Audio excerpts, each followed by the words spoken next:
His ex-wife called him gay, and people laughed, but he lifted his bride onto his shoulder and shut the door with pride. "Hi, my most deeply cherished, honored, and irreplaceable family. How are you, my heart? This is your Mr. Peter, and I speak to you with a love so deep, so sacred, that words will never be enough. You are not just viewers, you are my true family, my life's blessing, my soul's comfort. My beautiful queens, my noble kings, my precious daughters and sons, you are the reason I smile, the strength behind every word I speak, the love that carries me through every storm. I thank God for you every single day." A prayer, so loving it wraps around your soul. May your heart feel loved in every moment, your spirit rest in calm waters, and your days bloom with beauty and peace. I pray that every burden be lifted gently from your shoulders, every tear be turned into a testimony of joy. May your home be filled with laughter, your nights with restful sleep, and your path with golden light. May angels walk beside you, guiding your steps with grace. You are treasured, protected, and deeply, endlessly loved. Thank you, my beautiful family, for your pure hearts and unwavering love. Can we reach 1,000 likes on this video, my precious ones? Let's show the world the unshakable love we share. Please like, comment, and share, because this is more than a channel. This is sacred. This is family. Let's begin with all the honor, love, and light in my heart, my beloved, beautiful family.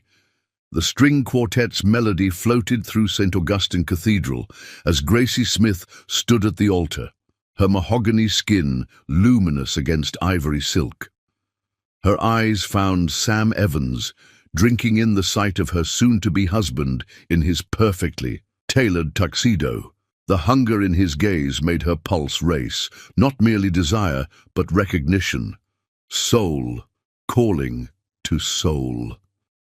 "Dearly beloved," the minister began, his voice resonating through the vaulted space, "we gather today to witness the union of Samuel James Evans and Grace Michelle Smith in holy matrimony." Gracie's heart thundered. After everything they'd endured, Sam's wounds from a marriage built on lies, the careful walls he'd constructed, they stood here together. She squeezed his hands, feeling the slight tremor. His green eyes shimmered with unshed tears. "If anyone has just cause why these two should not be joined, speak now or forever. Hold your peace." The cathedral doors exploded inward with a thunderous crash. "I object." Every head turned. Pam Rhodes strutted down the aisle in blood-red silk that clung to her surgically enhanced figure. Her bleached waves had been styled to perfection. This entrance was choreographed. "Sam prefers men," she shrieked, her voice echoing off the vaulted ceiling. "This wedding is a sham." Gasps rippled through the congregation. The color drained from Sam's face, his hands going slack in Gracie's grip. "You can't marry her, Sam," Pam continued, reaching into her designer clutch. "Not when I have evidence of your secret life." She connected her phone to the church's sound system with practiced ease. Within seconds, a man's voice filled the cathedral. "Yeah, Sam Evans and I were lovers for 2 years. He paid me to keep quiet. That marriage to Pam was just for show, and now he's doing it again with this poor girl." Gracie felt Sam sway beside her. His parents in the front row looked mortified. Her own family sat in shocked silence. "I have photographs too," Pam declared triumphantly, throwing printed pictures into the air like confetti. They scattered across the altar steps, doctored images of Sam in compromising positions with various men. Nervous laughter bubbled up from some guests. Others whispered behind their hands. Someone in the back actually applauded Pam's performance. "No," Sam whispered, his voice breaking. "It's not true. Gracie, I swear." But Gracie had already released his hands. For one terrible moment, Sam thought she was abandoning him. Instead, she hiked up her wedding dress, revealing the blue garter on her thigh, and marched toward Pam with murder in her eyes. "You vicious, lying snake!" Before anyone could react, Gracie launched herself at Pam, tackling her to the cathedral floor. They rolled across the marble in a tangle of red and white silk, Gracie's veil tearing as Pam grabbed her hair. "Get off me, you gold-digging whore," Pam screeched. "I'll show you who's the whore." Gracie wrapped the torn veil around Pam's throat, not tight enough to truly choke, but enough to make her point. "You've tortured this man enough." The congregation erupted in chaos. Phones appeared, recording the fight. The minister stood frozen at the altar. Sam finally snapped from his shock and rushed forward. "Gracie, love, no!" He pulled her off Pam, his strong arms wrapping around Gracie's waist. She fought against him momentarily, her chest heaving with rage. "Let me go, Sam. Let me end her." Then she saw his face, the devastation, the humiliation, the raw pain in his eyes. Her anger transformed into something else entirely. She grabbed his face between her hands and kissed him with such fierce passion that several guests gasped audibly. When she pulled back, her lipstick stained his mouth. "You're mine," she declared, loud enough for everyone to hear. "Every single inch of you belongs to me, and I'll prove it tonight." Without warning, Sam bent down and threw Gracie over his shoulder like a warrior claiming his prize. Her dress rode up, exposing her legs to mid-thigh. Someone's grandmother fainted. "This ceremony is over," Sam announced, his voice carrying a dark edge none had heard before. "But make no mistake, this woman is my wife in every way that matters." He strode down the aisle with Gracie over his shoulder, her hands gripping his. "Jacket!"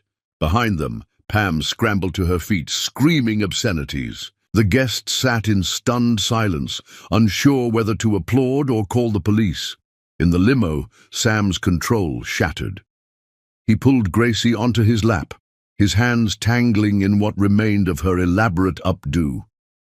"I'm sorry," he breathed against her neck. "God, Gracie, I'm so fucking sorry." She silenced him with another searing kiss, grinding against him through layers of silk and satin. "Don't apologize. Don't you dare apologize for that psycho's lies." His hands found the zipper of her dress, but she stopped him. "Not here. Wait until we're alone. I want you to tear this dress off with your teeth." The 10-minute ride to the Ritz-Carlton stretched like hours. Sam's hands roamed her curves over the fabric, his mouth leaving marks on her neck that her grandmother would have called scandalous. Gracie could feel his need pressing against her, hard and insistent through his tuxedo pants. The moment their honeymoon suite door closed, all civility evaporated. Sam spun Gracie around, pressing her back against the door. His eyes were wild, desperate. "I need you to know," he said hoarsely. "I need you to feel how much I want you, only you, always you." "Then show me," Gracie challenged, her hands already working his bow tie loose. "Prove that bitch wrong." Sam dropped to his knees, lifting the hem of her dress. His teeth found the blue garter, dragging it slowly down her leg while maintaining eye contact. The look in his eyes made her shiver. "I'm going to worship every inch of you tonight." "Promises, promises," she teased, but her breath hitched when his mouth pressed against her inner thigh. He stood slowly, his hands skimming up her body until they reached the neckline of her dress. With a growl that made her core clench, he gripped the fabric between his teeth and pulled. The expensive silk gave way with a satisfying rip, thousands of dollars of couture destroyed in seconds. "Sam!" she gasped, but her protest died as his mouth found her breast through the lace of her bridal lingerie. "Mine!" he growled against her skin. "This is mine. You're mine." They stumbled toward the bed, leaving a trail of torn silk and scattered pearls. Sam's jacket hit the floor, followed by his shirt, buttons flying in every direction as Gracie ripped it open. When she finally got him naked, Gracie pushed him onto the bed and straddled him. "Look at me," she commanded. "I want you to see exactly who's claiming you, who owns you." Their joining was primal, desperate, all the pain and humiliation of the day transformed into pure need. The headboard slammed against the wall with each thrust. Gracie's nails raked down Sam's chest, leaving red trails that would last for days. "Harder," she demanded. "I want to feel you for weeks." Sam flipped them over, driving into her with an intensity that bordered on violent. The elegant suite echoed with their moans, the sound of skin against skin, Gracie's demands for more, harder, deeper. They made love 5 times that night. Against the door, when they couldn't wait another second, on the plush carpet where they'd fallen in their desperation, in the marble shower with hot water cascading over their intertwined bodies, on the balcony, under the stars, where anyone in the neighboring buildings could see their silhouettes, and finally in the bed as dawn light filtered through silk curtains. When they were finally spent, lying tangled in sheets damp with sweat and impassion, Sam traced the love bites he'd left across Gracie's collarbone. "I love you," he whispered. "I've never wanted anyone the way I want you, man or woman. You're everything." Gracie turned in his arms, studying his face in the soft morning. "Light. I know, love. I've always known. That's why her lies don't matter. This—" She pressed her hand over his heart, feeling its steady beat. "This is what's real." As the sun rose over Portland, painting their hotel room in shades of gold and rose, Sam held his wife, not legally perhaps, but in every way that truly mattered. They'd faced the worst possible wedding day and emerged stronger, their love forged in fire and sealed in passion. Tomorrow they would deal with the fallout, the viral videos, the social media storm, the necessary legal proceedings. But tonight, they had proved to each other and the world that their love was real, raw, and absolutely unstoppable. "Ready for round 6? Gracie murmured against his chest, her hand already trailing lower, teasing. Sam's laugh was dark and full of promise. "With you, always." And as he rolled her beneath him once more, both of them knew that this was just the beginning of their forever. Chapter 2. The Virgin Lie. 3 years earlier. Sam Evans stood in the doorway of his Seattle penthouse watching. Pam frantically stuffed designer clothes into her Louis Vuitton suitcase. The evening sun cast long shadows across their bedroom, the same room where they'd consummated their marriage 18 months ago. "You're being ridiculous, Sam." Pam's voice pitched high with panic, her perfectly manicured hands trembling as she folded a silk blouse. "Those videos are deep fakes. My ex-boyfriend is trying to destroy us." Sam held up the USB drive he'd discovered hidden in her jewelry box, right behind the Tiffany earrings he'd given her for their anniversary. "Deep fakes, really? Then explain the metadata showing these files were created 2 years before we met. Explain the butterfly tattoo on your hip, the one you had removed just before our wedding." The color drained from Pam's face. She'd forgotten about that tattoo. "I can explain." "Can you explain this too?" Sam pulled out a medical report from his jacket. "Your gynecologist's records from 3 years ago, the ones documenting your IUD insertion. Strange thing for a virgin to need, don't you think? The memory of their wedding night flooded back. Her trembling performance, the theatrical gasp of pain, the blood on the sheets. She'd even cried, whispering, 'I saved myself for you.' Sam, please, do you know what the sick part is?" He moved into the room, his 6'2" frame casting a shadow over her petite form. "It's not even the sex that disgusts me. It's the calculation, the elaborate lie. You made me feel like a monster that night. I spent weeks researching how to be a better lover, how to help you enjoy it. I bought books on female sexuality, went to therapy because I thought I'd traumatized you." Pam's face crumpled, tears streaming down her cheeks, but Sam had learned to recognize her performances. "I found the receipts, Pam. Theatrical blood capsules from a special effects company, the same kind they use in movies. You planned every detail." She sank onto their bed, shoulders shaking with what looked like sobs. "I did it because I loved you. I knew you valued purity, tradition. I wanted to be perfect for you." "Perfect." Sam's laugh was bitter as acid. "I found 26 Videos, Pam, 26 different men. Some were filmed in our bed, in our home, while I was at work, building a future for us. Those were before we were married. 3 were from last month. Silence fell like a hammer blow. Pam's tears stopped abruptly, her mask finally slipping. You weren't supposed to find those, she said quietly, her voice suddenly cold and calculating. I'm sure I wasn't, just like I wasn't supposed to discover the Virgin Act, or the birth control pills you've been taking while we've been trying for a baby, while you've been making me feel inadequate because you couldn't conceive. Pam stood slowly, her entire demeanor shifting. The sobbing victim vanished, replaced by something harder, more predatory. Fine. You want the truth? She smiled, but it didn't reach her eyes. I targeted you, Sam. Rich, handsome, but most importantly, naive. Desperate to be the white knight. The virgin thing. Brilliant, actually. Men like you eat that shit up. The good girl who saved herself just for you. It's like catnip for your type. Sam felt something fundamental break inside his chest. Why? Why? Pam laughed, the sound like breaking glass. Because I could. Because you were there. Because your trust fund could keep me in designer clothes and fund my actual lifestyle. The one where I fuck whoever I want, whenever I want. She moved closer, her signature perfume, the one he'd bought her for their anniversary, making him nauseous. You know the really pathetic part, Sam. You're actually good in bed. Great, even. If you hadn't been so hung up on monogamy and all, that traditional bullshit, we could have had fun together. I could have taught you things that would make your virgin fantasy look like a Disney movie. Sam stepped back, revulsion crawling through his veins. Get out! Oh, I'm leaving. But first, let me give you a parting gift. Her smile turned vicious. You're not the first rich boy I've done this to, won't be the last.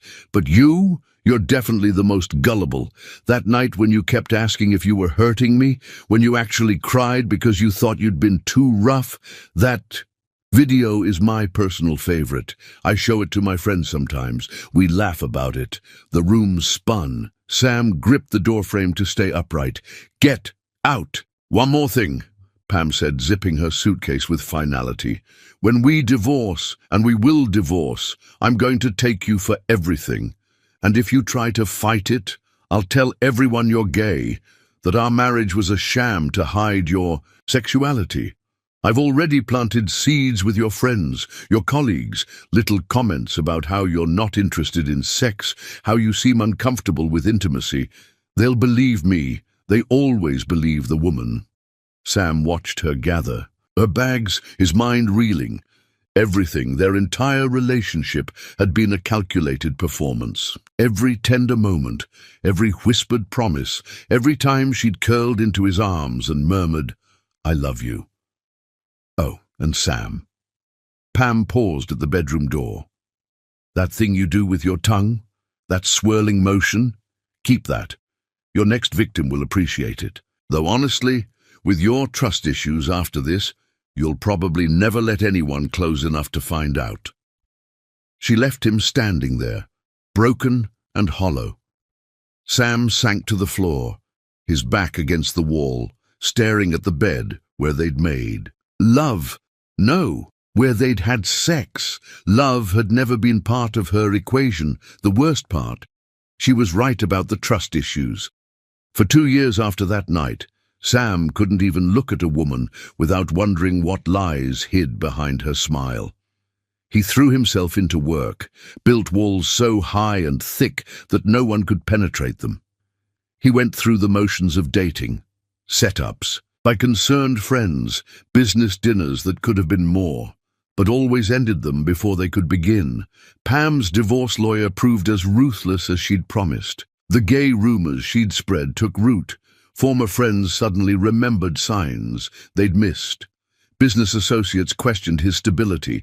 She took half of everything and painted herself as the victim, the poor wife whose husband had used her to hide his sexuality. The psychological damage ran deeper than the financial losses. Every compliment felt like a potential lie. Every expression of interest seemed calculated. Sam found himself questioning not just others' motives, but his own instincts. How had he been so blind? How had he missed every warning sign? He moved to Portland to start fresh, but the wounds followed. Therapy helped him function, but couldn't restore his faith in love. Dr. Martinez, his therapist, had told him, "Trust isn't about never being fooled, Sam. It's about being willing to risk being fooled for the chance at something real." But how could he risk it? How could he ever believe in pure intentions again? It took another year before Sam even attempted to date. Sarah from accounting seemed sweet, genuine. On their third date, when she mentioned she'd been raised in a conservative family and wanted to take things slow, Sam had a panic attack in the restaurant bathroom. All he could see was Pam's calculated performance, the fake tears, the theatrical virginity. He ended things with Sarah that night. Couldn't risk it, couldn't go through that devastation again. The virgin lie hadn't merely broken his heart or emptied his bank account. It had shattered his ability to trust, to believe in innocence or genuine emotion. Every tear could be manufactured. Every hesitation could be calculated. Every declaration of love could be a trap. Sam Evans, successful businessman, attractive and wealthy, became Portland's most eligible bachelor who wouldn't let anyone pass the first date. The man who had everything except the ability to believe in love. Until a rainy Tuesday when he ducked into an art gallery to escape a downpour and saw a woman with natural hair and paint-stained fingers teaching a group of children how to see. Beauty in broken things. Gracie Smith would change everything. But first, Sam would have to decide if he could risk believing one more time. Pam's calculated deception had nearly destroyed him. The question was, could the truth finally set him free? Chapter 3. Studio Seduction. Present day, 3 months. Before the wedding, rain hammered against the warehouse windows as Sam Evans pushed through the heavy metal door, water dripping from his overcoat. He'd been walking aimlessly through Portland's Pearl District, trying to clear his head after another failed attempt at connection. Coffee with Jennifer from the MBA program that had ended with him making excuses after 20 minutes. "Damn rain," he muttered, shaking off his umbrella. He ducked into the first open door, some kind of art space, judging by the exposed brick walls and the unmistakable scent of oil paint mixed with turpentine. "Classes are upstairs, sugar," a gravelly voice called out. An elderly security guard pointed toward a freight elevator. "Life drawing's already started, but Gracie won't mind if you slip in quietly." Sam started to explain he wasn't here for a class, but thunder crashed outside, rattling the windows. The guard had already returned to his crossword puzzle. With a shrug, Sam headed for the elevator. He'd wait out the storm, then leave. The elevator opened onto a vast studio space bathed in warm light. Easels were arranged in a semicircle, maybe. 15 people sketching intently. Classical music played softly, Debussy's Clair de Lune, Sam recognized. He moved to step back into the elevator when he saw her. In the center of the circle, on a raised platform, draped with burgundy velvet, reclined the most striking woman Sam had ever seen. She lay on her side, completely nude, her rich brown skin glowing under the carefully arranged lights. Her natural hair formed a halo around her face, and her eyes were closed in serene concentration. Sam couldn't breathe, couldn't move, could only stare. She wasn't just beautiful, though God, she was that. It was the way she owned her space, the confidence in her pose, the way the light played across the curves of her body like she'd been painted by a master's hand. One leg was bent, the other extended, creating lines that were both elegant and sensual. Her breasts rose and fell with steady breaths, and a small smile played at the corners of her full lips. "You planning to stand there all day, or you gonna draw?" Sam jumped. A middle-aged woman at the nearest easel was looking at him with amusement. I don't have supplies. Gracie keeps extras for drop-ins. That cabinet over there." She gestured with her charcoal. Better hurry. She only holds each pose for 20 minutes. Before he knew what he was doing, Sam found himself grabbing a sketchpad and charcoal, settling at an empty easel. His hands shook as he made the first tentative marks on paper. He'd never drawn anything in his life beyond boardroom diagrams. But something about this moment, this woman, compelled him to try, to capture even a fraction of what he was seeing. "Time," a melodious voice announced. Sam looked up to see the model, Gracie, stretching like a cat, completely unself-conscious about her nudity. She reached for a silk robe, and Sam felt an absurd sense of loss as she covered herself. "Let's take 15, Gracie announced to the class. "And remember, we're exploring light and shadow today. Don't get caught up in details. Feel the form." She moved through the room, looking at each student's work, offering gentle corrections and encouragement. Sam tried to cover his pathetic attempt at drawing, but she was already at his easel. "First time sketching?" she asked, her voice warm with humor rather than judgment. "I wasn't planning to." The rain drove me inside. She studied his. "Sketch, a mess of harsh lines and aggressive smudges." "You're fighting the charcoal. Art isn't combat. It's surrender." She stood close enough that he could smell her. Cocoa butter and something floral. Her robe had slipped slightly off one shoulder. Sam forced his eyes to stay on his sketchpad. "Here." She moved behind him, her hand covering his where he held the charcoal. "Don't think. Just feel. Let your hand follow what your eye sees." Her breath was warm against his ear, her breast pressed against his shoulder blade. Sam's whole body went rigid. "Relax," she whispered. "Art requires vulnerability." She guided his hand in flowing motions. Under her direction, shapes began to emerge on the paper. Not perfect, not even particularly good, but something real. "Better," she said, stepping back. "You have interesting instincts, raw but promising." Their eyes met, and Sam felt like he'd been struck by lightning. Up close, her eyes were the color of warm honey, flecked with gold. Her lips curved in a smile that seemed to see right through him. "I'm Gracie," she said. "Sam." "Well, Sam. Planning to stay for the second half. Next pose is standing. More challenging." The thought of watching her move, of seeing her body shift into a new position, made his mouth go dry. "I should probably stay," she said. It wasn't quite a command, but close. "Unless you have somewhere more important to be?" He thought of his empty apartment, the business emails waiting, the careful isolation he'd built around his life. "Nowhere," her smile widened. "Good answer." The break ended. Gracie dropped her robe with the same casual confidence, and Sam's breath caught. She moved into a standing pose, one arm raised, weight shifted to one hip, head turned to look over. Her shoulder, like a goddess carved from warm bronze, except alive and absolutely magnetic. For the next hour, Sam drew, badly, but with growing confidence. He stopped thinking about lines and shadows and just let himself see her. The curve of her spine, the strength in her legs, the graceful arch of her neck. When the class ended and other students began packing up, Sam lingered, pretending to clean his easel.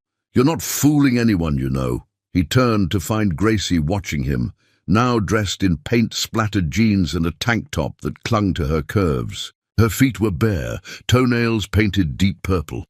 "I don't know what you mean. You've been wiping that same spot for 5 minutes." She moved closer. "Waiting for everyone to leave?" Heat crept up his neck. "Maybe." "Why?" The direct question caught him off guard. Why was he waiting? What did he want? "I wanted to thank you for the lesson." "Is that all?" She was standing very close now, close enough that he could see the faint freckles across her nose. "No." "Good. Answer again, because I don't usually do this, but—" She reached past him, grabbing a clean sheet of paper and a piece of charcoal. "I want to draw you." "What?" You!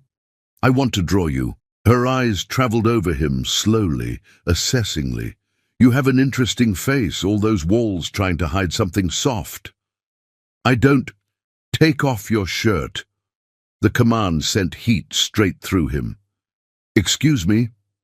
Your shirt, unless you're shy? Her smile was challenging, teasing. I promise I'll be gentle. Mostly. Sam found himself unbuttoning his shirt, his fingers surprisingly steady. He'd been with women since Pam, brief, careful encounters that never went beyond the physical. But this felt different, dangerous in a way that had nothing to do with sex and everything to do with being seen. The undershirt, too, Gracie said, settling at an easel. And sit on that stool. No, don't pose, just be. He did as instructed, feeling exposed in a way that had nothing to do with his bare chest. Gracie studied him with artist's eyes, her hand moving over the paper in quick, confident strokes. You're damaged, she said matter-of-factly. Sam stiffened. That's quite an assumption. Not assumption. Observation. Her eyes flicked up to meet his. Someone broke something fundamental in you. You've built quite the fortress. You see all that from a few charcoal lines. I see it in how you hold yourself, how you tried to hide your drawing, how you're gripping that stool like it might run away. She smiled without stopping her work. I know the look. Had it myself. Once, man I loved turned out to love my best friend more, and my bank account, and my sister. Despite himself, Sam found his shoulders relaxing slightly. That's quite a list. He was quite the multitasker. She set down her charcoal, stood, and walked toward him. What's your damage, Sam? He should leave. Should grab his shirt and maintain his carefully constructed walls. Instead, he found himself talking. My ex-wife.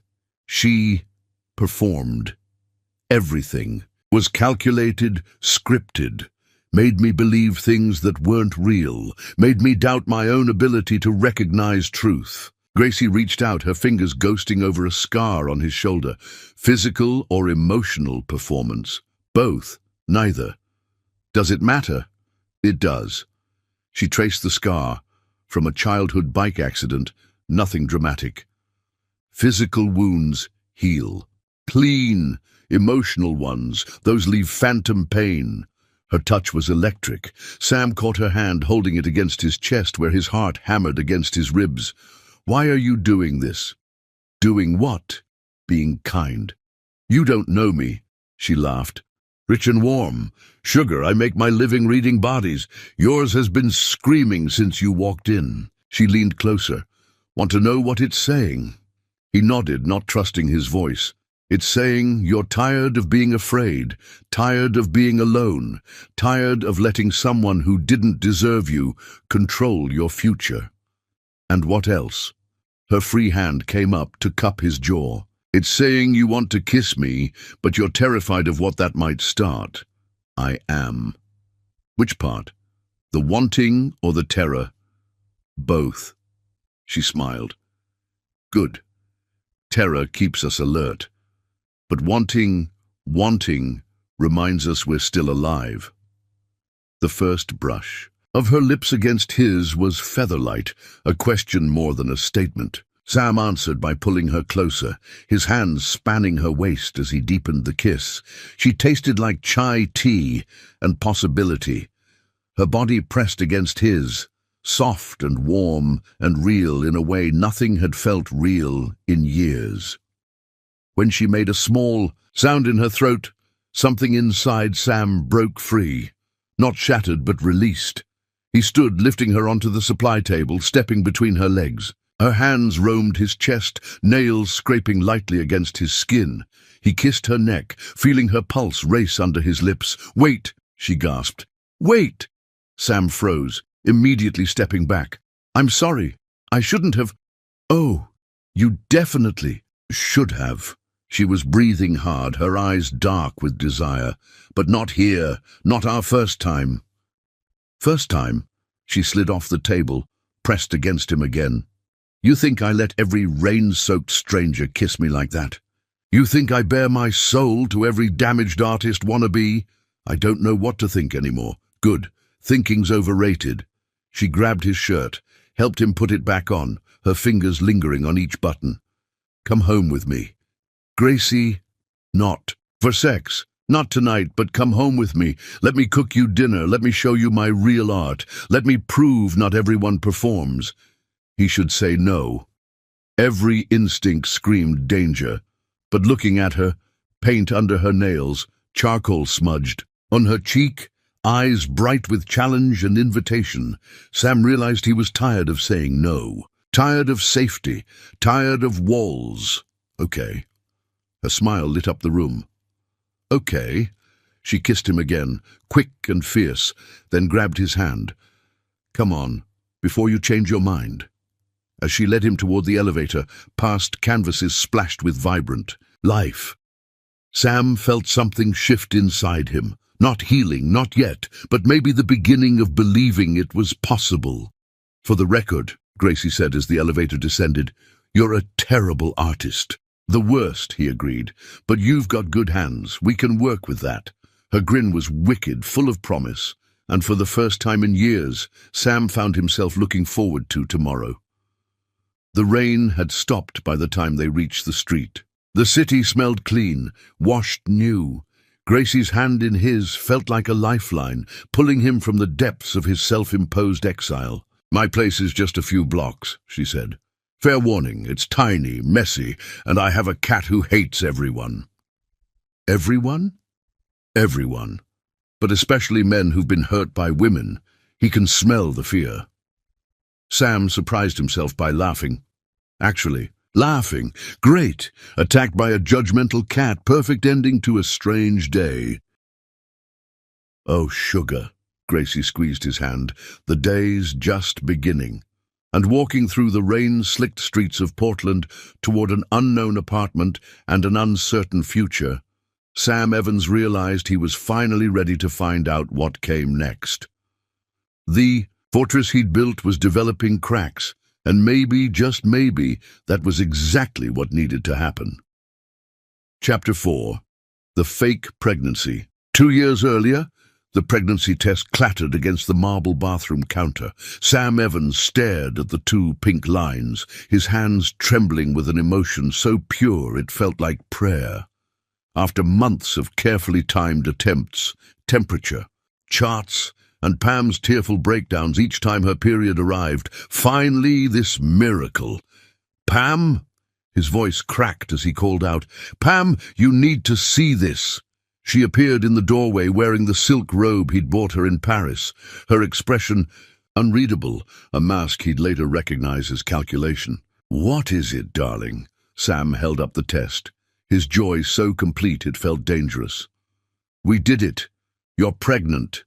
Pam snatched the test from his hands, studying it with an intensity that seemed odd for someone who'd been desperate for this moment. Then her face crumpled and she sank to the cold bathroom floor, sobbing. Oh, God, she wailed. It's really happening. Sam knelt beside her, pulling her against his chest. Hey, sweetheart, these are happy tears, right? This is what we've been praying for. I'm scared, she whispered, her tears soaking his shirt. What if something goes wrong? What if I lose it? Nothing will go wrong. He kissed her forehead, breathing in her vanilla-scented hair. I'll take care of you, both of you. Promise. She looked up at him with swimming eyes. You'll be there for everything? Every appointment, every moment? Every single one, Sam avowed, meaning it with his whole heart. Over the next 7 months, Sam transformed into an expectant father with the devotion of a convert. He read every pregnancy book, memorized developmental milestones, and documented each ultrasound with reverent attention. When Pam announced they were having twins, 2 boys, he actually wept with joy. Her belly grew with textbook precision. She developed the characteristic waddle, complained about swollen ankles, and sent him out at midnight for pickles and ice cream. Sam rubbed her feet every evening, talked to her stomach for hours, played Mozart against her belly because he'd read it was good for fetal brain development. They're active tonight, Pam would say, shifting on the couch. Feel. But somehow, every time Sam placed his hand on her stomach, the movement stopped. Performance anxiety. she'd joke. "They're already taking after their shy daddy." She wouldn't let him make love to her anymore, not once the pregnancy was confirmed. "Doctor's orders," she insisted, pulling away when he tried to touch her. "Twins are high risk. We can't take any chances." Sam accepted it, though his body ached for her. He channeled his energy into the nursery, painting the walls soft blue, assembling two of everything: cribs, changing tables, bouncy seats. He spent weekends at baby stores, touching tiny clothes with wonder. The baby shower was Pam's masterpiece. The country club ballroom overflowed with blue balloons and silver streamers. 100 guests toasted their growing family while Pam glowed. In a designer maternity dress, accepting gifts with practiced grace. "You're radiant," everyone told her. "Pregnancy suits you." Sam watched her work the room, proud of his beautiful, fertile wife. He should have noticed how she always changed. In the closet, how she flinched when he tried to help her dress. How she showered with the door locked, running water to mask any sounds. "The boys are camera shy," she'd say when he wanted to film her belly moving. "They stop kicking the moment you look." Tuesday afternoon, 7 months in. Sam came home early, with a surprise: the antique rocking chair that had been in his family for generations, newly restored. He imagined rocking his sons to sleep, telling them stories about their great-grandfather who'd built the chair with his own hands. Water ran in the master bathroom. Through the door, he heard Pam singing softly, a lullaby for their boys. He smiled, imagining her in the tub, belly rising from the bubbles like an island of promise. Maybe he'd join her, wash her hair the way she used to love. He opened the door without knocking. Pam stood in the shower, her back to him, her gloriously flat back, her unpregnant waist, her slender hips. On the counter sat what looked like a deflated balloon, if balloons were made of medical-grade silicone and cost $2,000. "Pam," she spun around, her hands flying to cover her empty belly. For a moment, time stopped.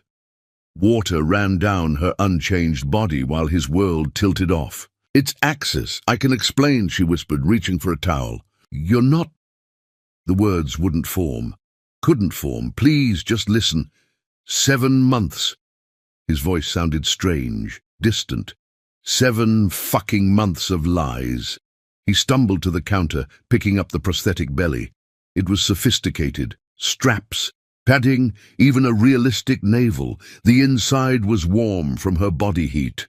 "The ultrasounds," he said numbly. "I saw our sons, heard their heartbeats." Pam wrapped herself in a towel, her performance shifting into damage control. "Those were real ultrasounds, downloaded from medical sites. I played heartbeat sounds from my phone during the appointments.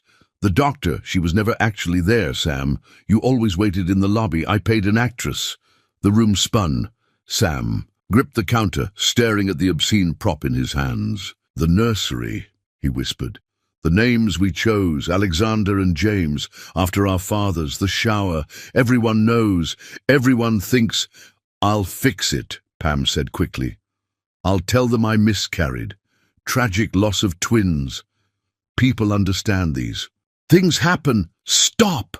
The word ripped from his throat. "Just stop talking. Sam, please. I did it for us. For you. You wanted children so badly and I couldn't. I'm infertile. Found out years ago. But I knew you'd leave if you knew, so I bought time, looked into adoption, surrogacy. You let me talk to them." His voice broke completely. "Every night I told them stories, promised them I'd teach them to play baseball, told them about the tree house I'd build. I was trying to make you happy by making me love children that never existed. I was going to fix it, find real babies somehow. Get out!" She fled the bathroom. Sam sank to the wet floor, still clutching the fake belly, his mind fracturing as the full scope of her deception hit him.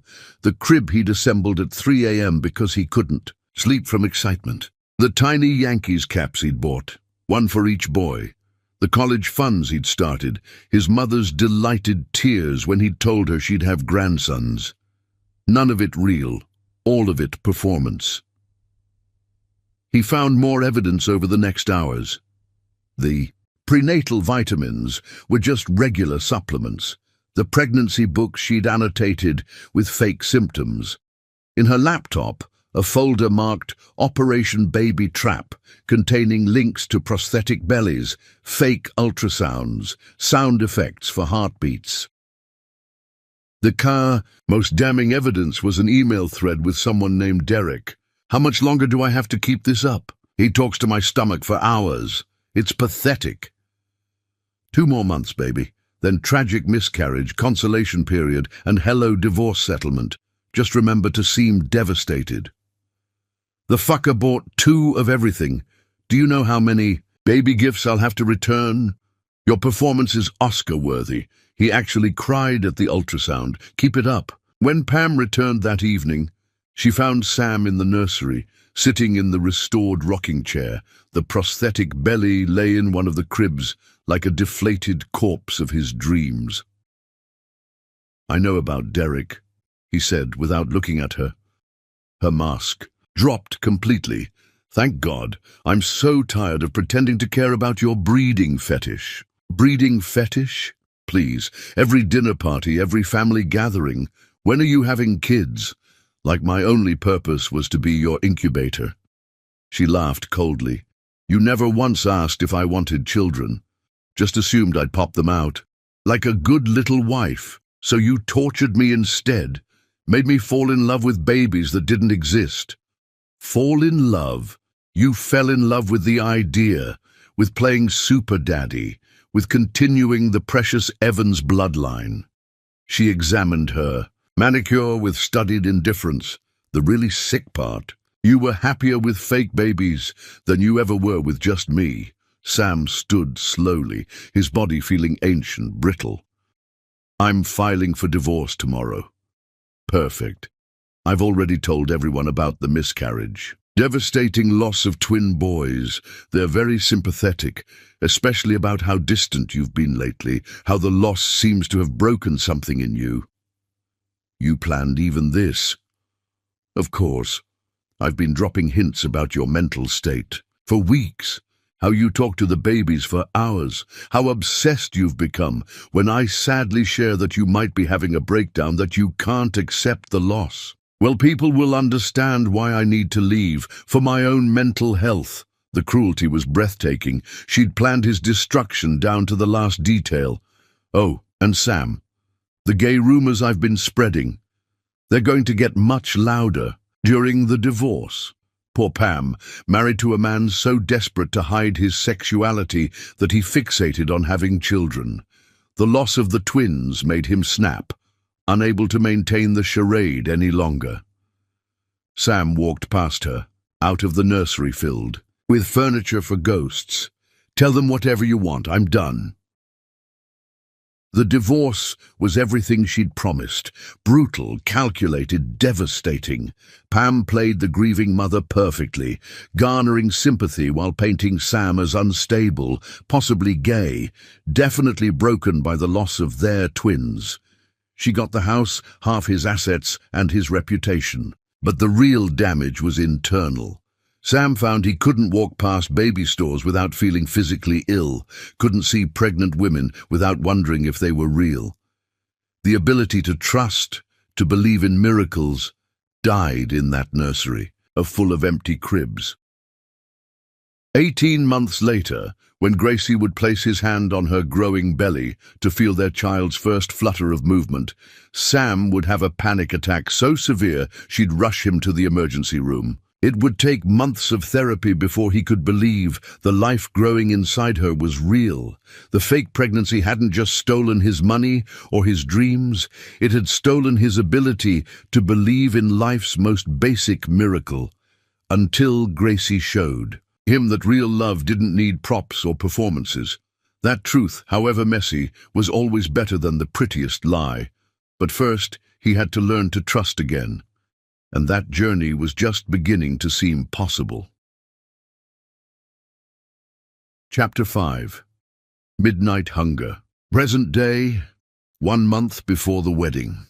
The grandfather clock in Gracie's parents' foyer chimed 11 as Sam shifted uncomfortably in his chair, pretending to focus on Mr. Smith's story about his Miles Davis vinyl collection. Across the dining room, Gracie laughed at something her sister whispered, the sound shooting straight to his groin. She caught his eye, deliberately running her tongue across her bottom lip, and Sam gripped his wineglass hard enough to whiten his knuckles. 3 hours. 3 torturous hours of playing the perfect couple at her family's monthly Sunday dinner. 3 hours of stolen glances, accidental touches, and Gracie's stockinged foot sliding up his calf under the table until he nearly moaned into his sweet potato pie. "More wine, Sam," Mrs. Smith offered, but Gracie stood abruptly. "Actually, Mama, we need to go. Early meeting tomorrow." She stretched, her blouse riding up to reveal a strip of smooth skin that made Sam's mouth water. "On a Monday?" Her mother frowned. "Gallery emergency," Gracie lied smoothly. "Life or death situation with a temperamental artist." In the car, the moment the doors closed, Gracie was on him. She climbed over the center console, straddling his lap in the driver's seat, her mouth hot and demanding on his. "Do you know," she gasped between kisses, "how badly I wanted to crawl under that table and take you in my mouth while Daddy talked about jazz?" Sam's hands gripped her hips, pulling her down against his hardness. "Your father was explaining bebop, and all I could think about was bending you over that dining table." She ground against him, making them both groan. "Drive, now, before I fuck you right here in your car in my parents' driveway." Sam had never driven so fast in his life. They made it 3 blocks before Gracie's hand was working his zipper. "Baby, I'm driving." "Then concentrate," she purred, freeing him from his pants. Her mouth was on him before he could protest, hot and wet and perfect. Sam white-knuckled the steering wheel, trying to keep the car steady as Gracie worked him with lips and tongue, taking him deep. At a red light, he tangled his fingers in her hair, guiding her rhythm until angry honks forced him to move. They didn't make it home. "Pull over!" Gracie demanded, lifting her head. Her lipstick was smeared, eyes wild with need.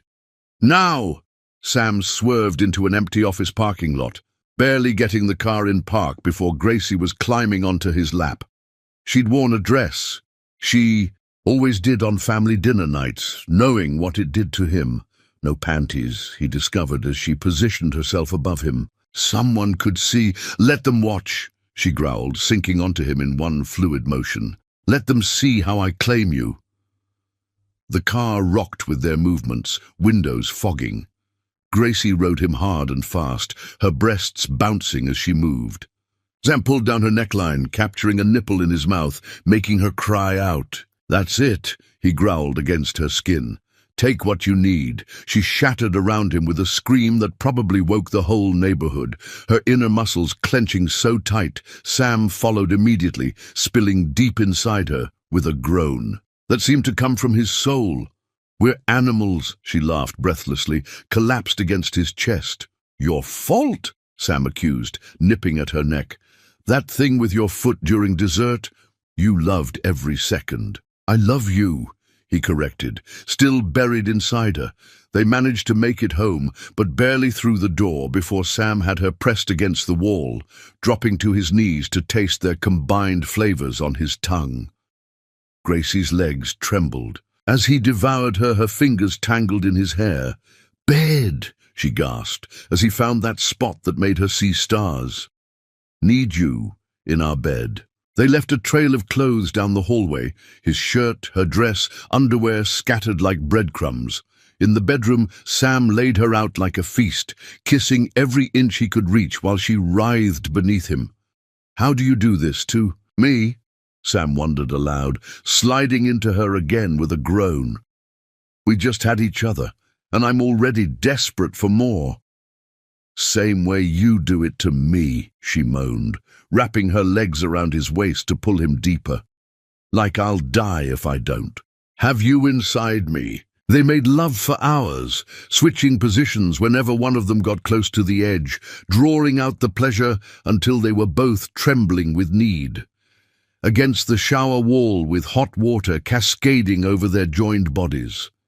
Bent over, the bathroom counter, Gracie watching their reflection as Sam took her from behind. Back in bed with Gracie on top, controlling the pace until Sam flipped them, driving into her with single-minded intensity. "Can't get enough," Sam confessed later, his body covered in nail marks and love bites. "I think about you constantly. In meetings I'm planning exactly how I'll take you when I get home." Gracie turned to face him, eyes soft despite the lingering heat. "Remember that second date, when you were still so careful, so controlled?" Sam laughed, trailing his fingers down her spine. "And you straddled me in that restaurant booth, kissed me until the manager threatened to call the police?" "You were terrified of wanting me too much," she traced patterns on his chest. "Scared of losing control." "Terrified," he admitted, "of you, of how you made me feel, of how much I needed you already. And now—" Sam rolled her beneath him again, settling between her thighs. "Now I'm addicted, completely, utterly dependent on you." "Good," she smiled, guiding him back inside her, "because I plan to keep you desperate for me forever." Their bodies moved together in perfect synchrony, years of exploration teaching them exactly where to touch, how to move to drive each other. Wild. Sam knew that pressing just there would make Gracie gasp. Gracie knew that scraping her nails down his back would make him thrust harder. "Sometimes," Gracie panted, her body climbing toward another peak, "I think our bodies were designed for each other, like puzzle pieces." "We were," Sam agreed, angling his hips to hit that spot that made her eyes roll back. "Every broken part of me fits perfectly into every broken part of you." They came together this time, crying out in unison, bodies shuddering with shared release. In the afterglow, tangled in sheets that would definitely need changing, Sam traced lazy patterns on Gracie's sweat-dampened skin. "Your mother invited us to dinner again next Sunday," he mentioned casually. Gracie groaned. "Can't. I'll spontaneously combust if I have to sit through another family dinner without touching you." "We could skip it," Sam suggested, his hand drifting. Lower, teasing. "Tell them we're sick." Or, Gracie grinned wickedly, already responding to his touch, "we could go. And I could wear that red wrap dress, the one with nothing underneath." Sam's body stirred again, despite their marathon session. "You're evil. You love it." "I love you," he corrected, pulling her on top of him. "Even if you're trying to kill me with sexual frustration." "Death by desire," Gracie mused, beginning to move again. "There are worse ways to go." As dawn light crept through their windows, they were still reaching for each other, bodies responding despite exhaustion. The world outside could wait. In here, in their bed, they'd created their own universe where nothing existed but skin and sweat and whispered promises. "Think we'll always be like this?" Gracie asked sleepily, her head on Sam's chest, listening to his heartbeat slow. "Like what?" "Desperate for each other, like we'll die without it." Sam considered this, combing his fingers through her hair. After Pam, he'd thought he'd never want anyone again, never trust enough to let himself need. But Gracie had awakened something primal in him that went beyond mere desire.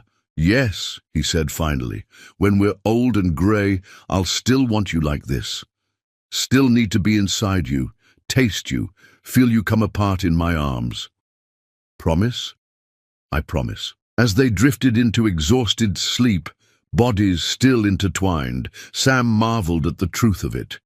His hunger for Gracie wasn't just physical, though God knew that burned hot enough to consume them both. It was spiritual, emotional, a recognition of finding his other half. And unlike the fake pregnancies and manufactured virgin acts of his past, this was real. This was true. This was forever. Outside their window, Portland woke to a Monday morning. But inside their bedroom, Sam and Gracie slept deeply, their bodies curved together even in dreams, hands reaching for each other instinctively. Tomorrow would bring wedding planning and family obligations and all the mundane realities of life. But tonight, this morning, they had each other. And that was everything. "Ready for round 7? Gracie murmured against his chest just as he was falling asleep. Sam's laugh rumbled through his chest. "Give me 10 minutes to recover, you insatiable woman." 5 minutes, she negotiated, her hand already working its magic. "And I'll do that thing with my tongue you like." "Deal," Sam groaned, his body already responding despite his exhaustion. "You're going to be the death of me." "But what a way to go," Gracie grinned, sliding down his body with wicked intent. And as the sun rose fully over Portland, painting their tangled bodies in golden light, Sam Evans knew with absolute certainty that he'd never get enough of this woman, never stop needing her, never stop drowning in the hunger they created together. Forever wasn't long enough, but it was a good start. Chapter 6. The Sex Tape. 2 weeks before the wedding, the cream-colored invitation arrived on Thursday morning, heavy cardstock with gold embossing. "The Portland Business Alliance requests your presence at the annual charity gala." Sam tossed it aside, more interested in watching Gracie move around their bedroom, wearing nothing but his shirt from last night. "We should go," she said, catching his dismissive gesture. "Show off your stunning fiancé before the wedding. Let everyone see what they'll be missing." "I'd rather keep you all to myself," Sam growled, pulling her back into bed, his hands already sliding under the shirt to find warm skin. "Behave," she laughed, but her protest died as his fingers found their target. "Ooh, maybe we can be a little late."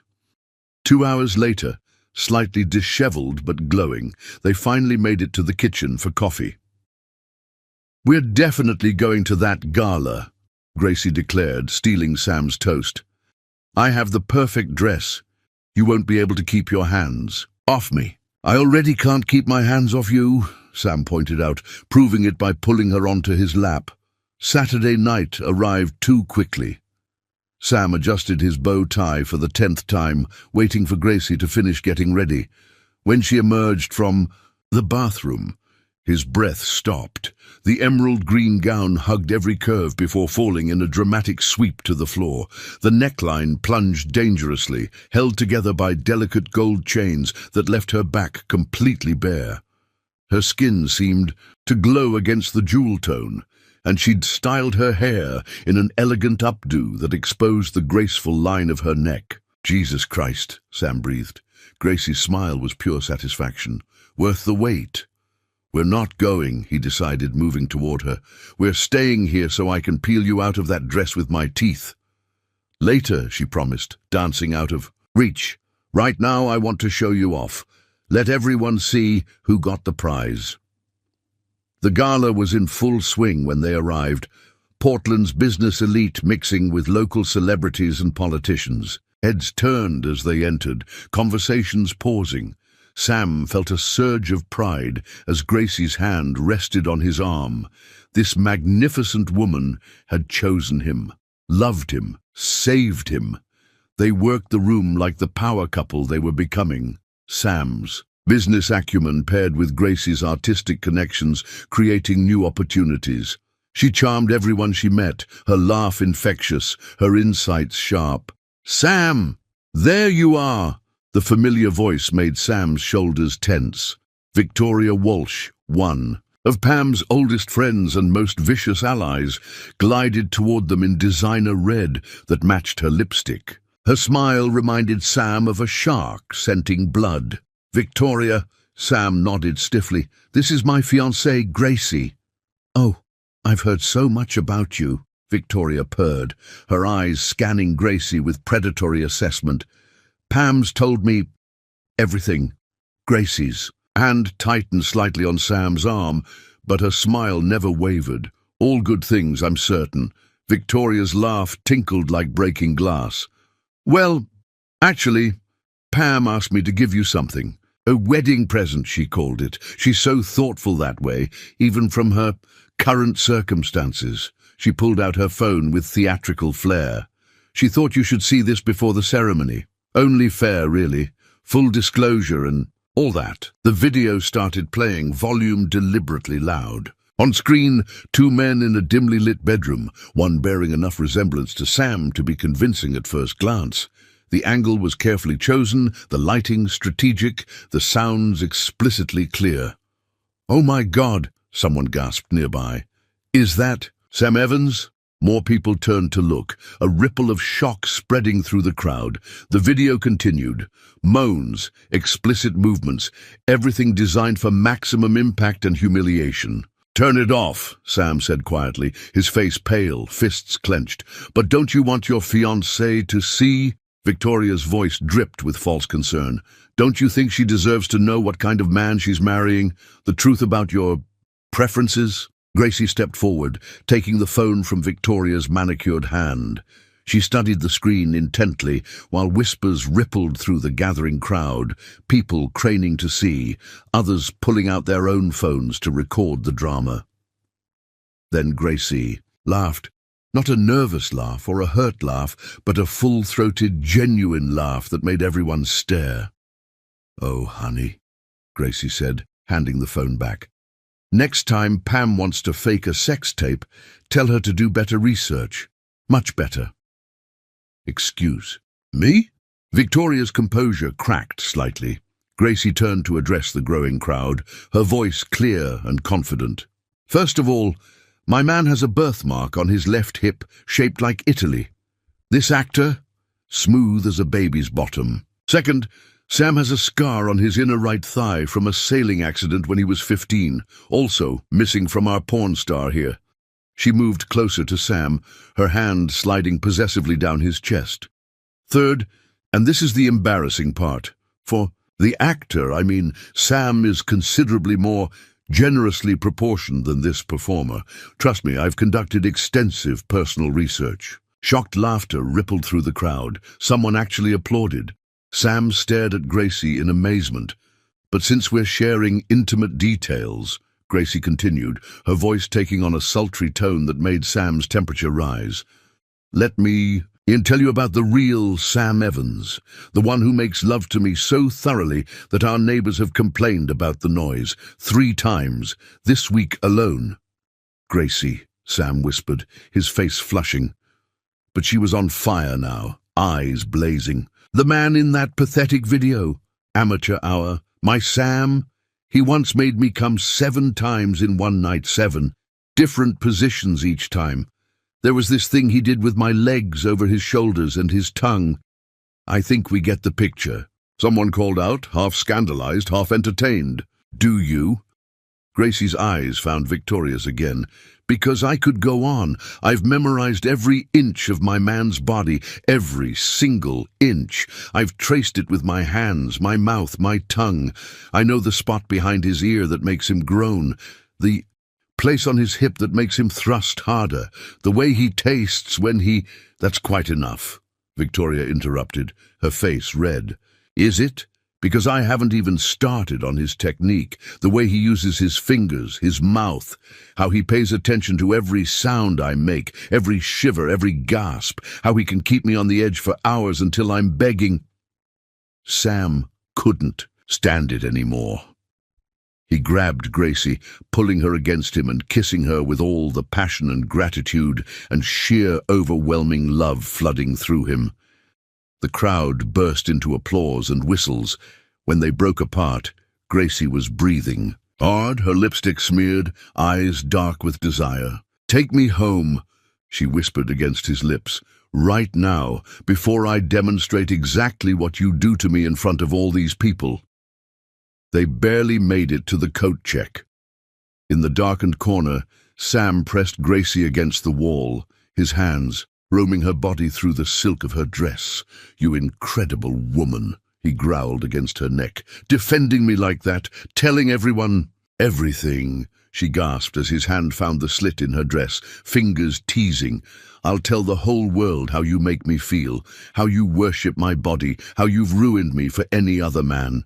The attendant had diplomatically disappeared. Sam hiked up Gracie's dress, finding her already wet and ready. She bit his shoulder to muffle her cry as he stroked her. "Someone could walk in," she panted. "Let them. You just told a room full of people about our sex life.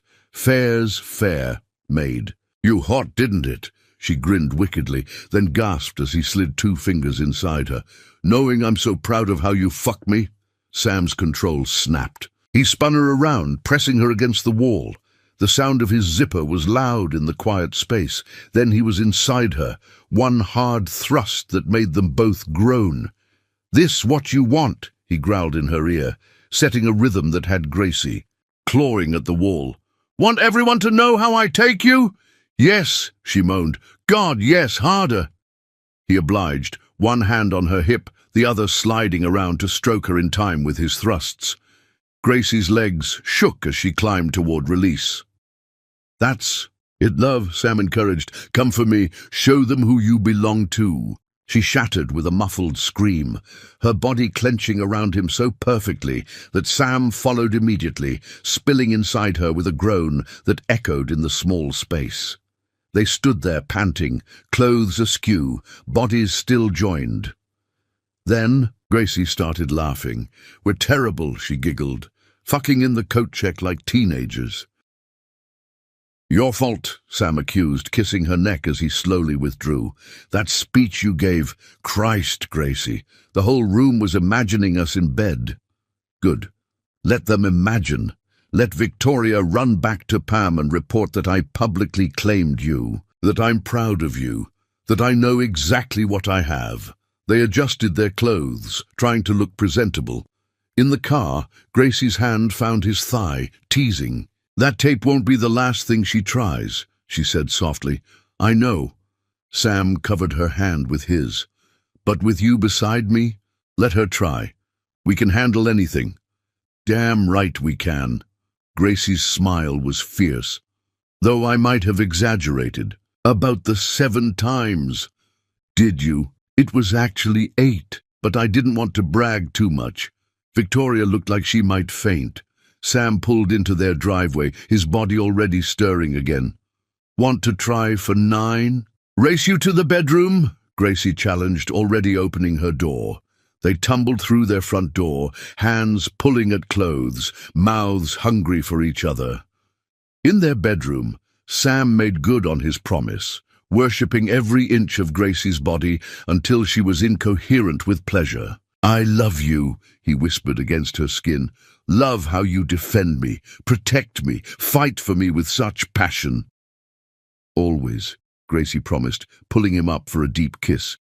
"You're mine to protect now, mine to defend, mine to love." As they moved, together, bodies perfectly in sync, Sam marveled at this woman who'd stood up in front of Portland's elite and proudly claimed him, flaws and all, who'd turned Pam's weapon into a declaration of their passion. Later, tangled in sheets and each other, Gracie traced patterns on Sam's chest. "Think Victoria recorded my speech?" "Probably." "Good." Her grin was wicked. "Let Pam watch it." "Let her. See what real love looks like, what real passion feels like." Sam pulled her closer, breathing in her scent. "You're dangerous. You know that? Only to people who try to hurt you." She yawned, snuggling against him. "Everyone else, I'm perfectly lovely." "Perfectly lovely," Sam agreed, already planning all the ways he'd show his appreciation when they woke. The sex tape had been meant to destroy them. Instead, it had only proved what Sam already knew, that Gracie's love was fierce, protective, and absolutely unshakable. And that was worth more than any reputation or social standing. Let Pam keep trying. She'd never understand what she was up against. Real love, real passion, real trust, real everything. Chapter 7. Kidnapped. 1 week before the wedding. The morning started perfectly. Sam woke to Gracie tracing lazy patterns on his chest, sunlight, streaming through their bedroom windows, turning her skin to burnished gold. They made love slowly, savoring each touch, each kiss, with the awareness that in 7 days they'd finally be husband and wife. "I need to pick up my wedding dress," Gracie murmured against his shoulder afterward, still breathless. "Final fitting. Maria called yesterday to confirm." "Want me to come with you?" Sam asked, though he already knew the answer. She laughed, the sound rumbling through his chest. "And risk you seeing it? Not a chance. Some traditions are worth keeping." Sam watched her dress, admiring how she moved with unconscious grace. Even in simple jeans and a paint-stained t-shirt, she was the most beautiful thing he'd ever seen. "I'll be at the office," he said, pulling her back for one more kiss that quickly deepened into something more urgent. "Call me when you're done." "Always," she promised against his lips. "Now let me go before we end up back in bed and I miss my appointment." But she didn't call. By 2 p.m. Sam was concerned. By 3, worried. By 4, when the bridal shop confirmed she'd never arrived for her appointment, he was frantic. His phone rang, unknown number.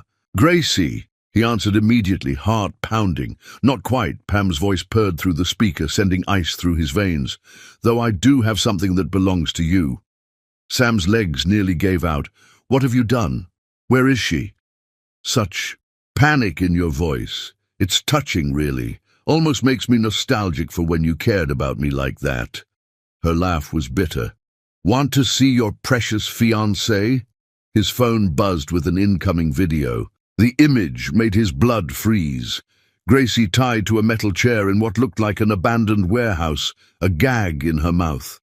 Her eyes were fierce, defiant, but he could see the fear beneath. A bruise was already forming on her cheek. "You psychotic bitch." "Careful," Pam interrupted. "Words hurt, Sam, and right now I'm the only thing standing between Gracie and some very unpleasant men I've hired. Men with particular tastes. Men who appreciate a beautiful woman like your artist." They're quite eager to get started. Nausea rolled through Sam's stomach. "What do you want?" "You. Come back to me. Call off this ridiculous wedding. Tell the world you made a mistake, that you've always loved me. Do that, and your little artist goes free. Pam, listen to me. No, you listen. You have 1 hour. Come. Alone to the old Riverside warehouse. District 9. You know the place. We looked at it once for your company expansion. If I see cops, if I see anyone but you, well, my associates have been very patient, but they're getting restless." The line went dead. Sam was already running to his car, his mind racing. He called Detective Morrison, an old friend from his college days who now worked Portland PD. "Morrison, I need help. Pam's taken Gracie. She's lost it completely." "Where?" "Riverside Warehouse, District 9. But she said if she sees cops." "I know the drill. Give me 20 minutes to get units in place, then go in. We'll be watching, ready to move the second we have an opening. Sam, try to stay calm. We'll get her back." The warehouse loomed against the darkening sky, a hulking skeleton of rust and broken windows. Sam's hands shook as he parked, every instinct screaming danger. But Gracie was in there, his Gracie. Nothing else mattered. Inside, shadows and dust. Then industrial lights flickered on, revealing a scene from his worst nightmares. Gracie was tied to a chair in the center of the space, her wrists raw from struggling against the ropes. Her blouse was torn at the shoulder, her hair wild. But when she saw him, her eyes lit up with relief before widening in warning, shaking her head frantically. "Sam!" Pam emerged from the shadows, looking immaculate in a white pantsuit that reminded him uncomfortably of what she'd worn to their own wedding. "Right on time. You always were reliable." Behind her, 3 men stepped into view, large, menacing, their eyes fixed on Gracie with obvious hunger. One of them nursed scratches on his face. "Let her go," Sam said evenly, fighting to keep his voice steady. "This is between us, Pam. Always has been." "Is it?" Pam circled Gracie's chair like a predator stalking prey. "Because she seems very much involved. Took all 3 of them to subdue her. Your little artist has claws. Marcus, they might need stitches. She ran a manicured nail down Gracie's cheek. Over the bruise, Gracie jerked away, eyes blazing with fury above the gag. "Don't touch her," Sam growled, stepping forward. Ah, Pam wagged a finger. "Not another step. You see, I've had a lot of time to think in that horrible facility they put me in, about us, about what we had, about how you threw it all away for this." She gestured dismissively at Gracie. "She's not even that pretty, not refined, not suitable for someone of your standing." Muffled sounds came from Gracie, definitely curse words, despite the gag.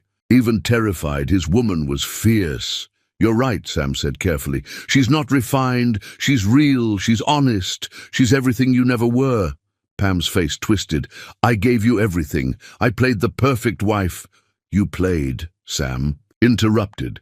"That's all you ever did. Performed, lied, manipulated. Gracie loves me for who I am, not what I can give her." "Love?" Pam laughed hysterically. "You want to talk about love? I loved you enough to create an entire world for you. The virgin bride you wanted, the babies you dreamed of. Lies, all of it lies." Sam's control cracked. "You made me believe in things that didn't exist. Made me doubt my own sanity. That's not love, Pam. That's possession. That's sickness. And what's this?" Pam grabbed Gracie's hair, yanking her head back. "This is healthy? This ghetto trash who seduced you with her body? Who turned you against me?" Something savage flashed in Sam's eyes.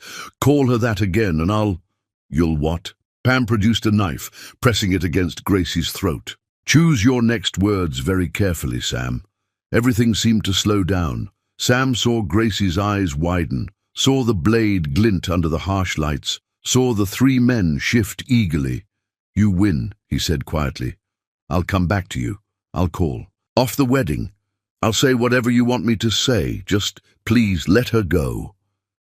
Pam's eyes glittered with triumph. "I knew you'd see reason. You belong with me, Sam. We belong together. This was all just a mistake, a phase. We can fix it." "Yes," Sam agreed, taking a slow step forward. "We can fix it. But first, you need to let Gracie go. That was the deal." "Was it? I don't recall." "Agreeing to that. Maybe she needs to stay here a while, as insurance, to make sure you keep your word." The knife pressed harder, and a thin line of blood appeared on Gracie's throat. "No!" Sam lunged forward, but the men grabbed him, forcing him to his knees. "Poor Sam," Pam crooned, standing over him, "always trying to be the hero. But you're not a hero. You're just a man who needed a firm hand, my hand, and now you'll learn what happens when you stray." She nodded to her hired thugs. "Hold him. Make him watch. Maybe seeing his whore with other men will cure him of his infatuation." The largest man grinned, moving toward Gracie. That's when everything exploded into chaos. Gracie, who'd been working at her bonds the entire time, suddenly twisted free. Her hands shot up, grabbing the knife from Pam's surprised grip. In one fluid motion, she slashed at the man approaching her, opening a gash across his chest. "Nobody touches me but Sam," she snarled, the gag finally falling away. Police burst through every entrance, weapons drawn, shouting commands. The warehouse erupted in confusion. Men running, sirens wailing, Pam screaming. Sam broke free from his distracted captors, reaching Gracie just as she swayed on her feet. He caught her as her legs gave out, the knife clattering to the floor. "I've got you," he whispered, holding her tight. "I've got you, baby. You're safe." "Took you long enough," she croaked, then began to shake. "Sam, I was so scared. I know. God, I know. I'm sorry. I'm so sorry." Around them, police subdued the hired men and cuffed a hysterical Pam, who kept screaming that Sam belonged to her, that this wasn't over, that she'd never let him go. "It's over," Detective Morrison said, approaching them. "She's going away for a very long time. Kidnapping, assault, conspiracy. She's looking at 25 to life." Paramedics checked Gracie's injuries.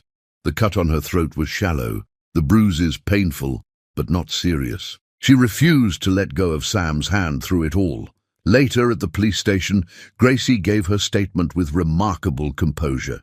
She described the abduction from the parking garage, the threats, Pam's increasingly unhinged behavior. I kept saying I'd stolen her life, Gracie told the detective, that Sam was just confused, that he'd come back to her once I was gone. She really believes he belongs to her, like property. Are you pressing charges? Every single one you can think of, Gracie said firmly. She needs help, serious help, but she also needs to face consequences, real consequences this time.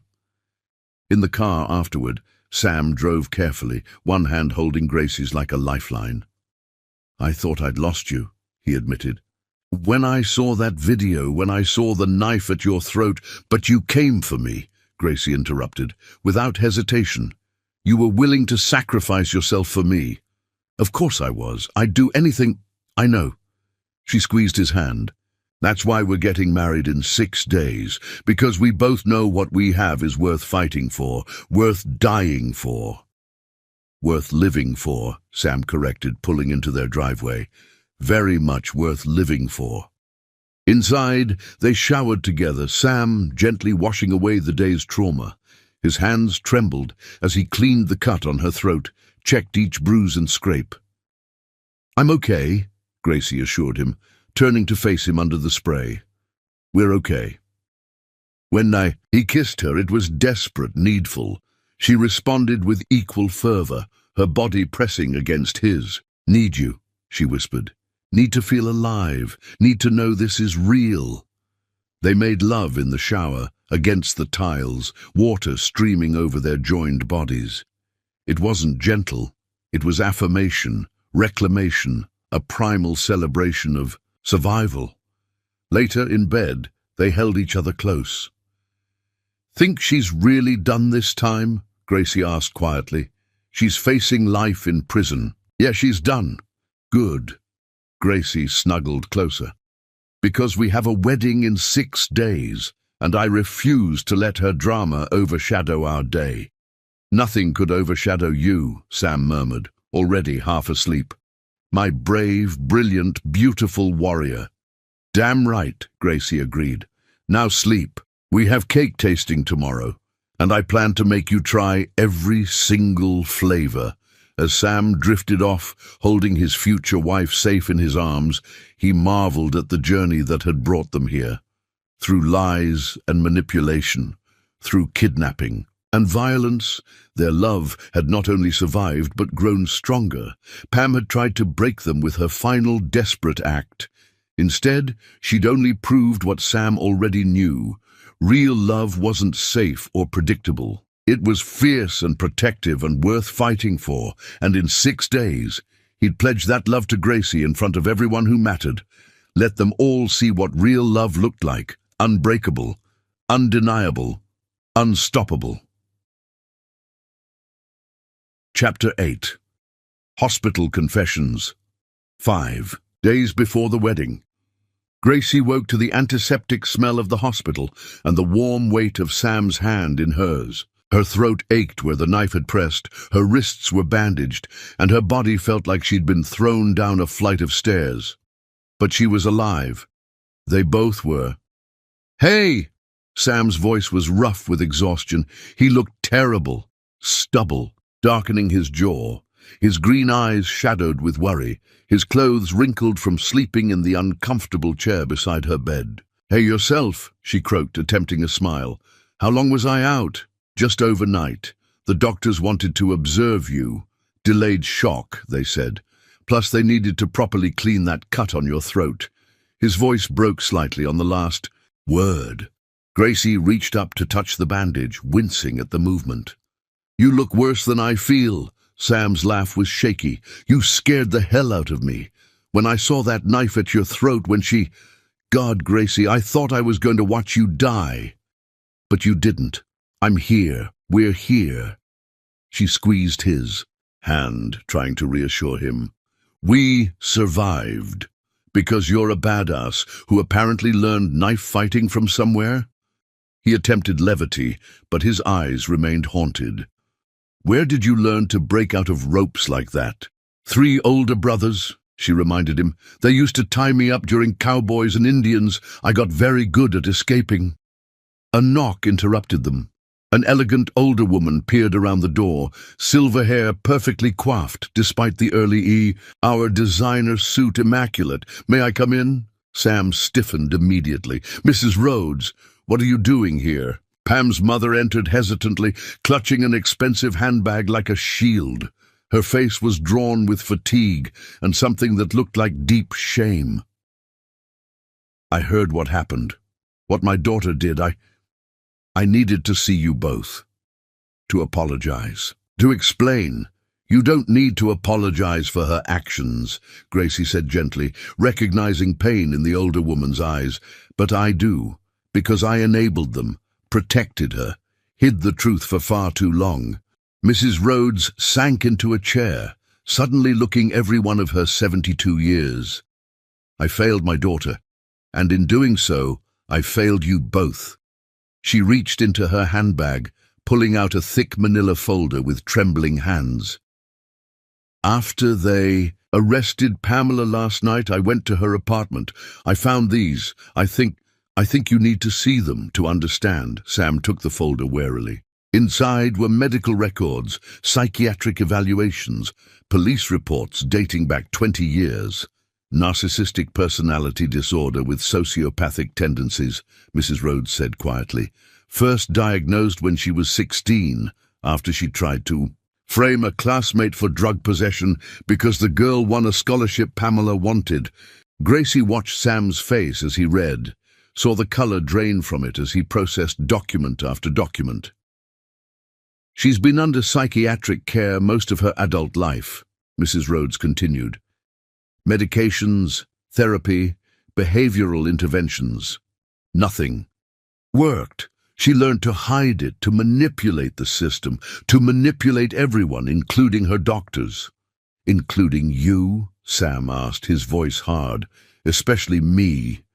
Tears slipped down the older woman's perfectly made-up cheeks. "I wanted so badly to believe she could be normal, that love could fix her.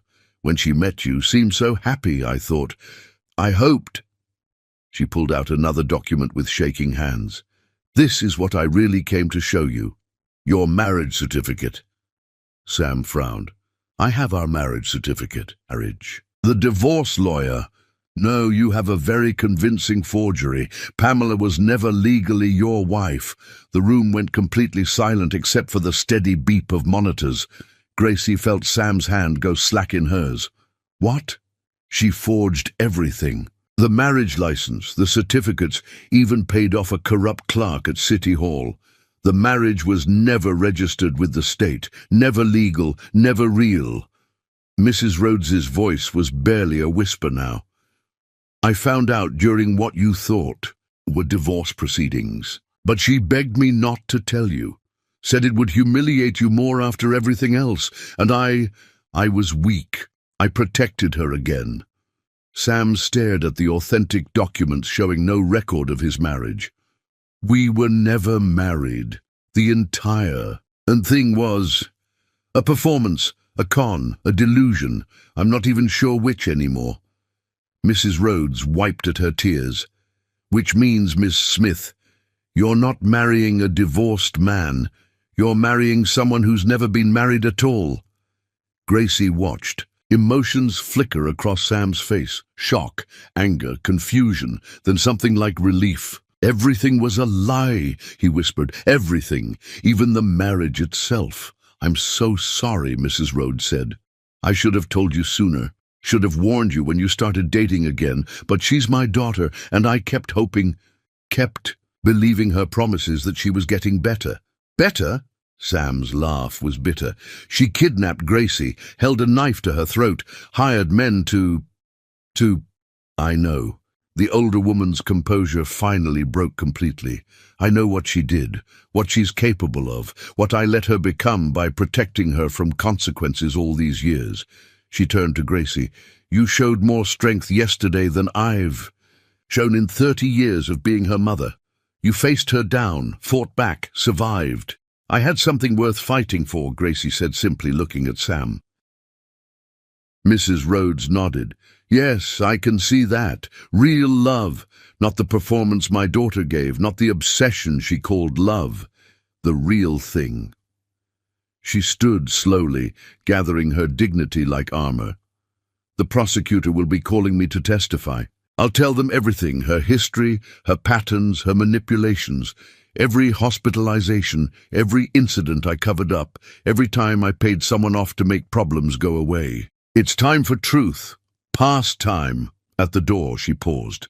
You're good for him, she told Gracie. I can see it in how he looks at you, how he holds your hand like you're his lifeline.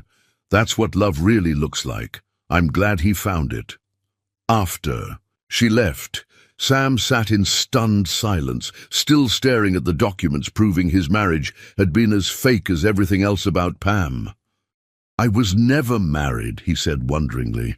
All that guilt, that sense of failure, the shame of divorce, and it wasn't even real.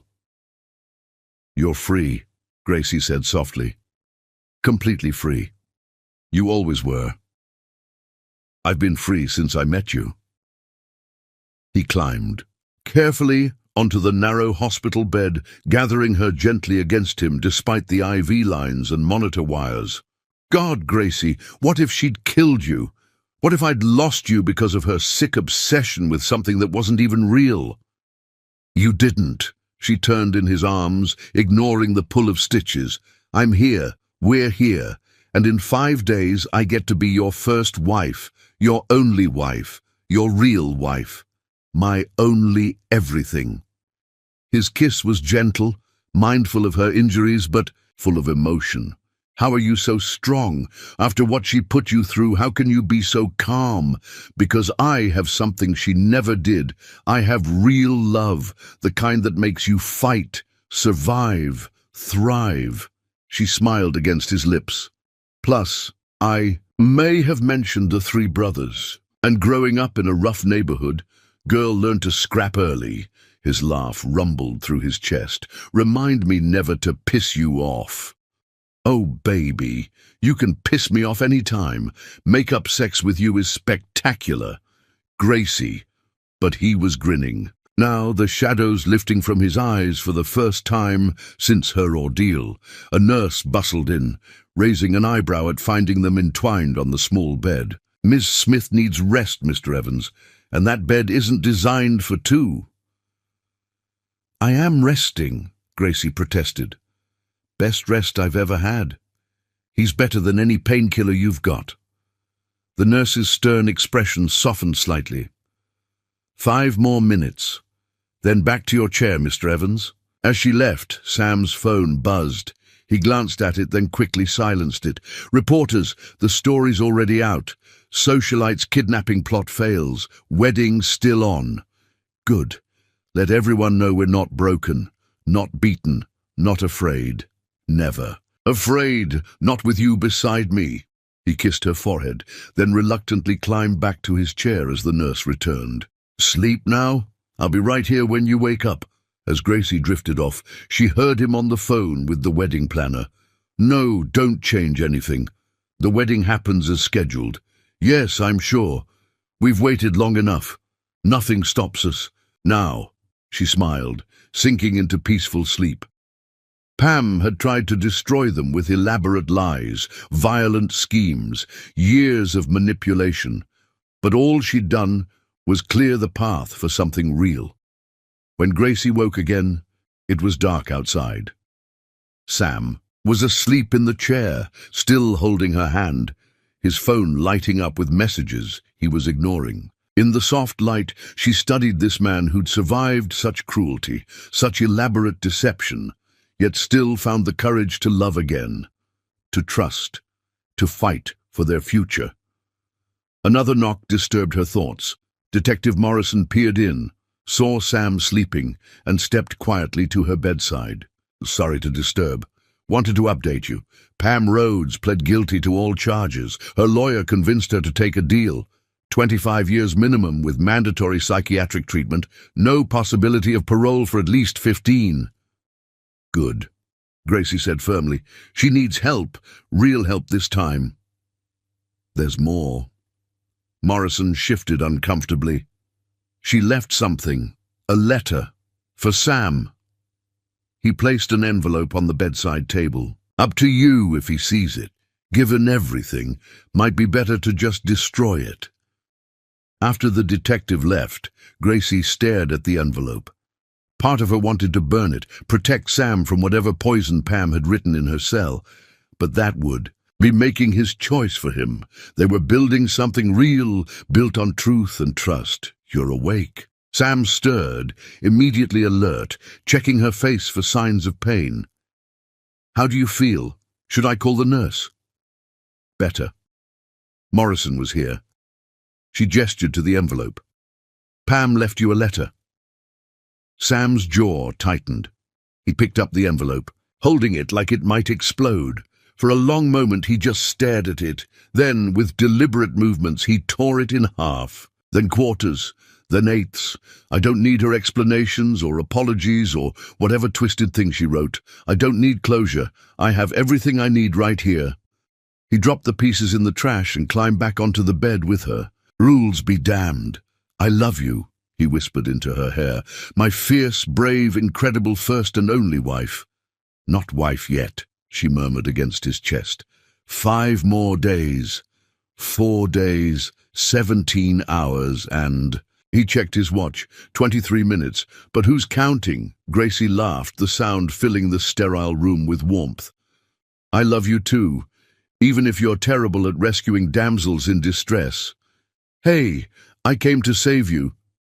And I ended up saving myself, and kind of you too. Face it, baby, I'm the hero in this story. Yes, Sam agreed seriously.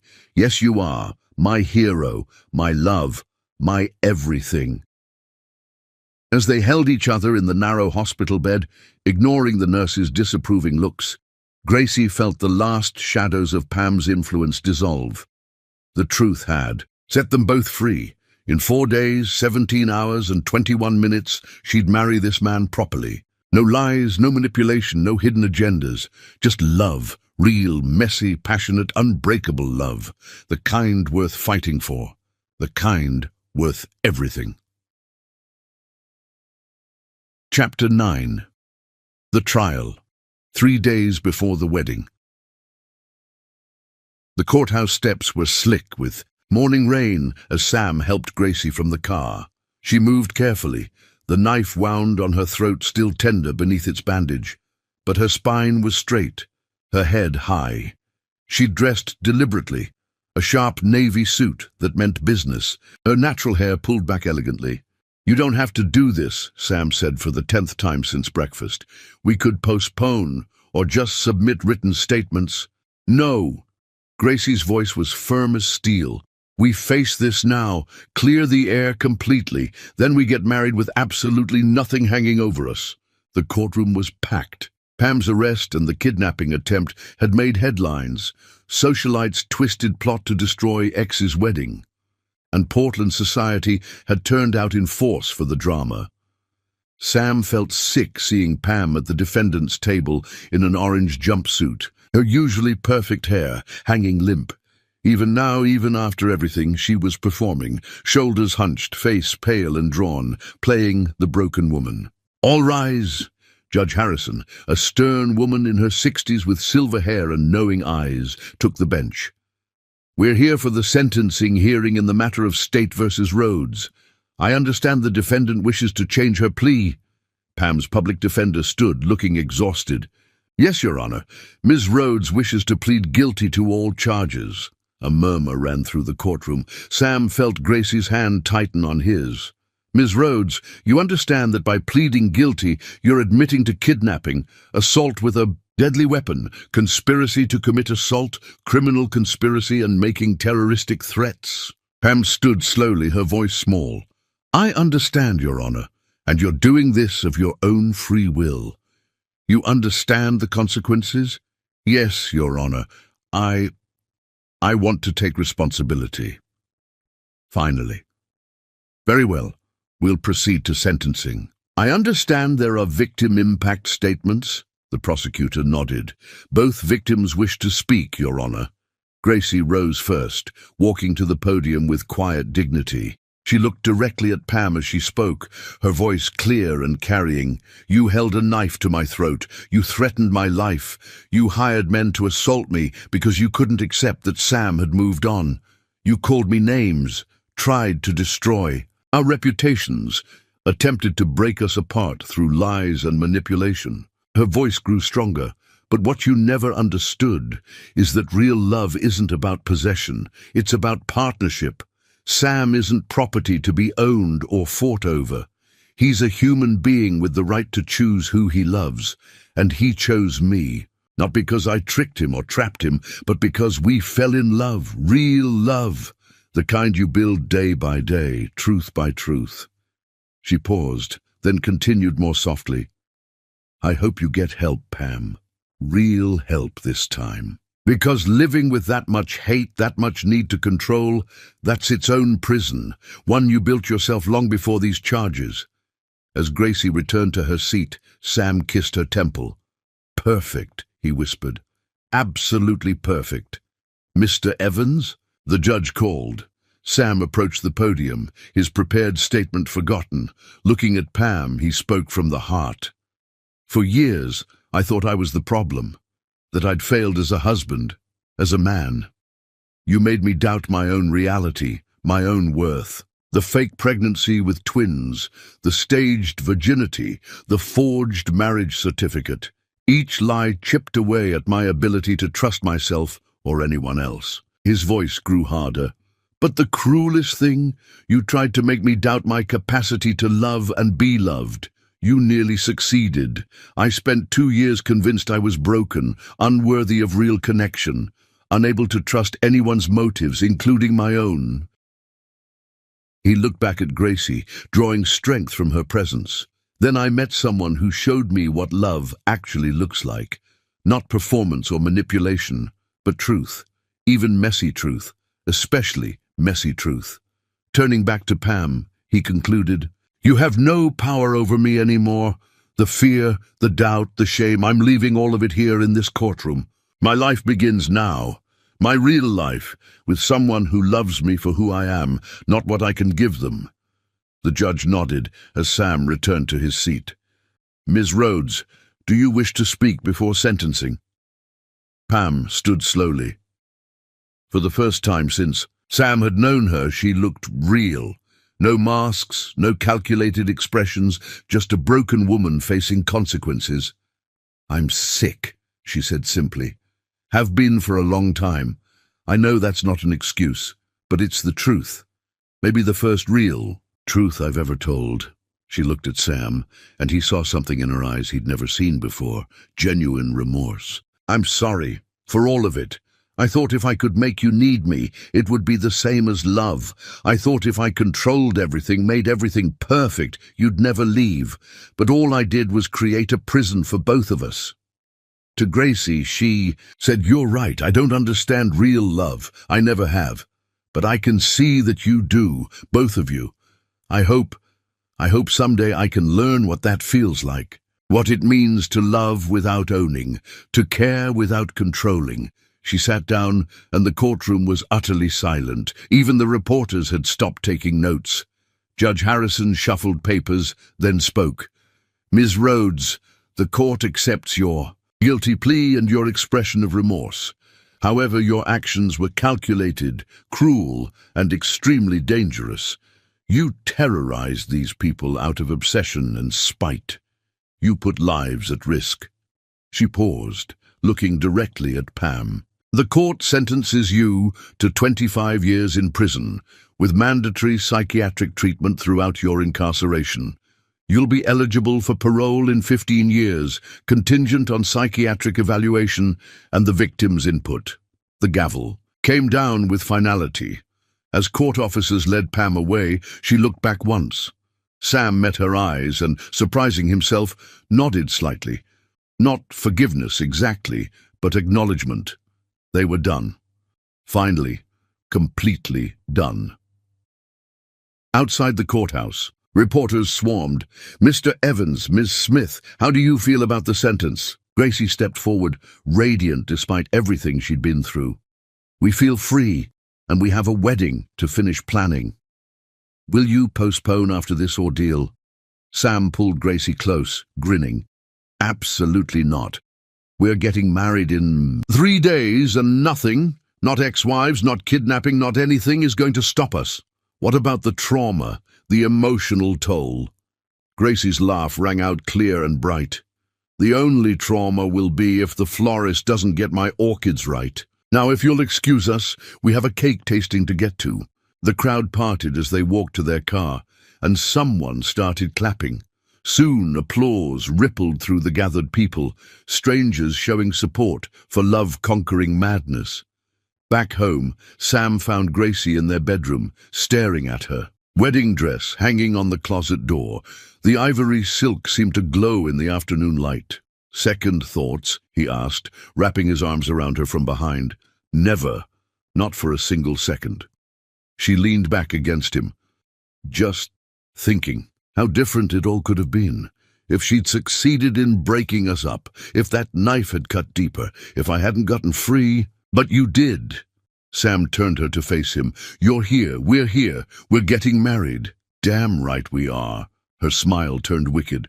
"Want to practice for our wedding night?" What exactly did you have in mind?" "Well," she started unbuttoning his shirt, "I was thinking we could try that thing from last Tuesday. You know, with the silk scarves. Mrs. Future Evans, you're insatiable. And you love it," she grinned, pushing him toward the bed. They made love with slow intensity, rediscovering each other after the trauma of recent days. When Gracie cried out his name, Sam felt the last chains of his past shatter completely. This was real. This was theirs. This was forever. Later, tangled in sheets and afternoon sunlight, Gracie traced the scratch marks she'd left on his back. Think she meant it. The apology. Does it matter? Sam caught her hand, kissing her fingertips. Whether she meant it or not doesn't change anything for us. No, Gracie agreed. What matters is this, us, the future we're building. Speaking of which, Sam grinned, I may have bought something. Sam Evans, we agreed no more presents before the wedding. It's not exactly a present, more like an investment in our future. He grabbed his laptop, pulling up architectural plans. Remember that old warehouse where it happened? Gracie stiffened slightly. Kind of hard to forget. I bought it. You... What? Why would you... Because I want to turn something ugly into something beautiful. Look. He showed her the plans. Your art therapy center, the one you've been dreaming about, huge studio spaces, room for classes, a gallery for your students' work. We'll gut it completely, fill it with light and color and life. Gracie stared at the plans, tears forming in her eyes. You want to transform the place where she tried to destroy us into a place of healing? Exactly. Take her worst moment and turn it into your best dream. What do you think? She answered by kissing him deeply, then pulling back to look at the plans again.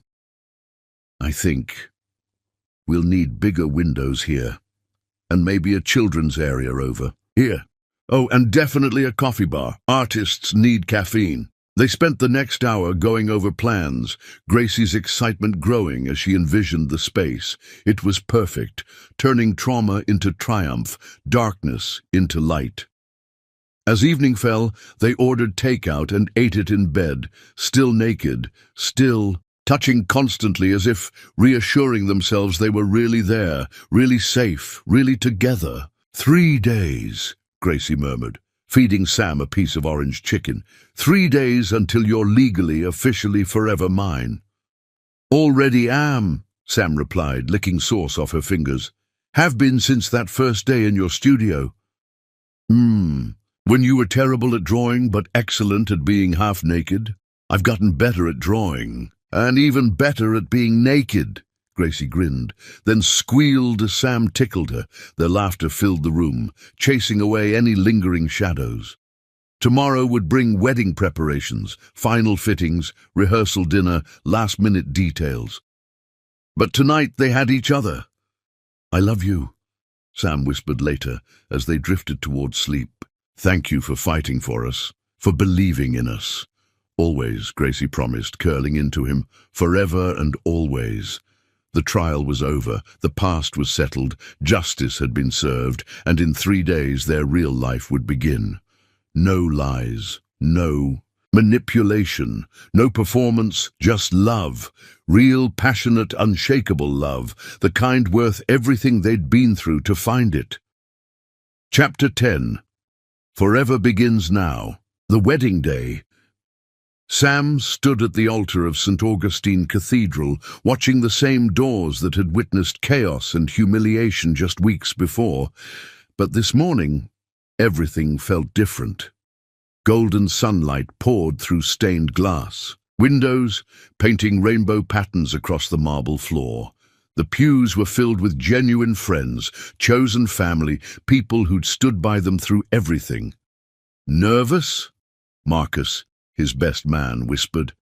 "No," Sam replied, surprised to find it completely true. Ready, so ready. The string quartet began Pachelbel's canon, and the doors opened.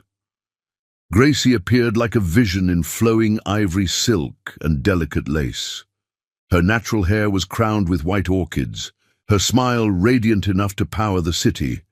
She walked alone, not because she had no one to give her away, but because she was no one's to give. She was choosing this, choosing him, just as he was choosing her. Their eyes locked across the cathedral, and Sam felt his breath catch. God, she was magnificent. His warrior, his love, his everything. But as Gracie reached the halfway point, the massive doors burst open again with a thunderous crash. "Stop this wedding!" Sam's heart nearly stopped, but it wasn't Pam. She was locked away, finally facing justice.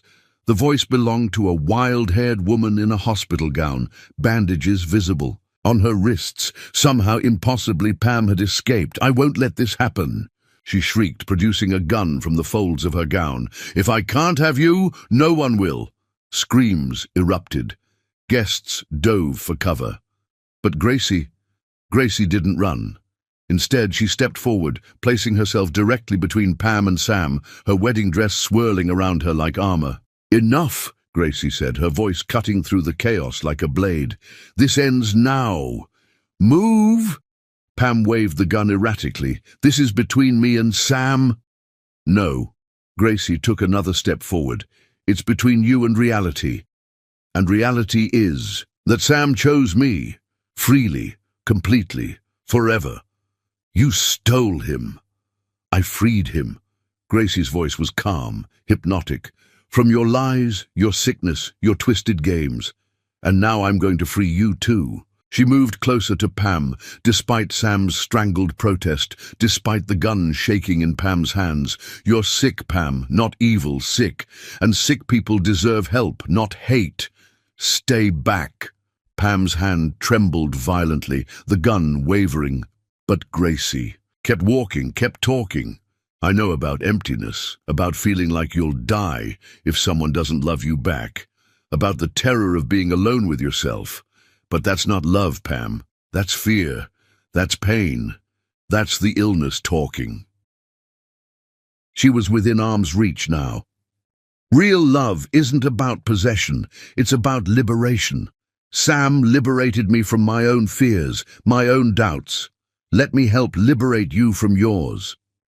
For a moment, Pam's face crumpled, the mask slipping to reveal the terrified, broken woman beneath.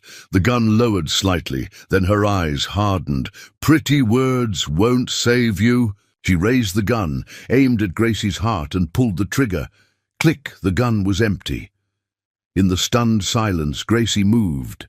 She gently took the weapon from Pam's nerveless fingers, then, incredibly, pulled the other woman into an embrace. "It's over," Gracie whispered, holding her tight as Pam collapsed against her, sobbing. "You're safe now. We're all safe." Police rushed in, having been alerted by the hospital. As they led Pam away, broken, defeated, but somehow finally at peace, she looked back at Gracie. "Thank you," she mouthed, tears streaming down her face. The cathedral erupted in amazed murmurs. Gracie turned to Sam, her wedding dress rumpled, her orchid crown askew, but her eyes shining with strength and love. "Sorry about the delay," she said with a shaky smile. "Where were we?" Sam crossed to her in 3 strides, cupping her face in trembling hands. "You remarkable woman, you could have been killed." But I wasn't. She needed someone to truly see her, not the monster she pretended to be, but the broken person underneath who never learned how to love properly. Gracie's eyes shimmered with tears. Everyone deserves that chance to be seen, to be understood, to be helped toward healing. "Marry me," Sam said urgently, "right now, before anything else can happen." "I thought you'd never ask," she laughed through her tears. They returned to the altar, hands clasped, hearts still racing. The minister opened his prayer book with hands that only shook slightly. "Dearly beloved," he began, his voice gaining strength, "we have witnessed today that love truly conquers all, even hatred, even madness, even our deepest fears. The couple before us has proven that their bond cannot be broken by any force on earth or in the human heart. When they exchanged vows, their voices rang with truth and power. Gracie," Sam's voice broke with emotion, "you didn't just save my life today. You saved my soul. Every day since I met you, you've shown me what real love looks like, what courage looks like, what grace looks like. I promise to spend the rest of my life loving you with the same fierce compassion you showed today, to stand by you, fight for you, believe in you, and cherish every moment we have together." Gracie's tears flowed freely as she responded, "Sam, you taught me that broken doesn't mean worthless, that scars are just proof we survived, that love isn't about being perfect, it's about being real. I promise to love you, protect you, challenge you, and stand between you and any storm that comes our way. You are my heart, my home, my forever." When the minister pronounced them husband and wife, Sam swept Gracie into a kiss that went on so long, the congregation began cheering and whistling. He lifted her off her feet, spinning her around as rose petals fell from the ceiling like snow, filling the cathedral with their sweet scent. "I love you, Mrs. Evans," he whispered against her lips. "I love you, Mr. Evans," she replied. "Now take me to bed before something else dramatic happens." Their reception was held in the cathedral's garden, transformed into a fairyland of twinkling lights, cascading flowers, and flowing champagne. But Sam and Gracie only had eyes for each other, dancing their first dance to Al Green's "Let's Stay Together," moving as one body, one heart, one soul. "No more drama," Gracie murmured against his chest. "Promise?" "I promise nothing but beautiful, boring, normal married life from now on," Sam replied, pulling her closer. Gracie laughed, the sound pure joy. "Define normal for us." "Making love every morning, arguing over whose turn it is to do dishes, building our family, growing old together." His hand drifted to her stomach. "Starting as soon as possible." "Tonight," she promised, her eyes darkening with desire. "We start tonight." They left the reception early, unable to keep their hands off each other. In the limo, Sam had Gracie on his lap immediately, her wedding dress hiked up as she straddled him. "The driver," she gasped as his hands found skin. "Privacy screen," Sam growled, claiming her mouth. "I need you now." Their coupling was urgent, desperate, a claiming and a promise. When Gracie shattered around him, crying his name, Sam followed her over the edge with a groan that seemed to come from his soul. "Just a preview," he promised, as they adjusted their clothes, both breathless and grinning. "Wait until I get you alone in our suite." The honeymoon suite at the Ritz-Carlton had been upgraded to the penthouse, the hotel's gift after hearing their story. As Sam carried Gracie over the threshold, they both laughed at the familiar gesture that now held only joy. "Finally," he breathed, kicking the door shut. "My wife. My actual legal, forever wife." Your only wife, she agreed, sliding down his body slowly. Now show me what that means to you. He laid her on the enormous bed like she was precious treasure, then began the slow, worshipful task of undressing her.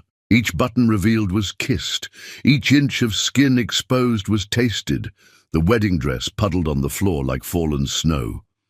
"You're so beautiful," he whispered, taking in the sight of her in white lace lingerie. "So brave, so mine." "Yours," she agreed, sitting up to undress him with equal reverence. "Forever yours." When they were both naked, they came together with desperate need, tempered by infinite tenderness. Every touch was a promise, every kiss a vow more binding than any spoken in the cathedral. They made love for hours, relearning each other's bodies, establishing their claim on this new life they were building. Against the windows overlooking the city lights, Gracie's hands pressed to the glass as Sam worshipped her from behind. In the jetted tub, water sloshing over the edges as she rode him with abandon. On the private balcony under the stars, uncaring, who might see their silhouettes against the night sky. Insatiable, Sam laughed as Gracie pushed him back onto the bed for the fourth time. "For you! Always." She sank onto him with a moan that went straight through him. "I'll never get enough of you. Never stop wanting you. Never stop needing this connection." When they finally collapsed near dawn, exhausted and sated, every muscle aching in the best way, they held each other close and watched the sun rise over their city. "Think we made a baby?" Gracie murmured against his chest, her hand resting over her stomach. "If not, we'll keep trying," Sam promised, pulling her closer. "Every day, every night until we get it right." "Such hardship," she laughed. "However, will we manage?" "With dedication," he grinned, already stirring again. "Lots and lots of dedication." Their flight to Bora Bora left that evening. As the private jet soared toward paradise, Gracie dozed with her head on Sam's shoulder while he studied her sleeping face, marveling at the journey that had brought them here. Through lies and truth, through violence and grace, through fear and courage, they'd found their way to each other, and now, finally, their real life could begin. Gracie stirred, looking up at him with sleepy eyes full of love. "What are you thinking about?" "You," Sam said simply. "Always you, forever you." "Good answer." She shifted to straddle his lap, grinning as his body immediately responded. "Want to join the Mile High Club on our wedding night?" Gracie. The flight. Attendance. Private jet, private bedroom, remember. She was already working on his belt. No one to scandalize but each other. As she sank onto him with a soft moan, Sam thanked whatever forces had brought this amazing woman into his life. Pam had tried to destroy him with lies and manipulation, but Gracie had rebuilt him with truth and passion. "I love you," he whispered as she began to move, their bodies finding that perfect rhythm even at 30,000 feet. "Forever," she promised, her eyes locked on his. "Forever and always."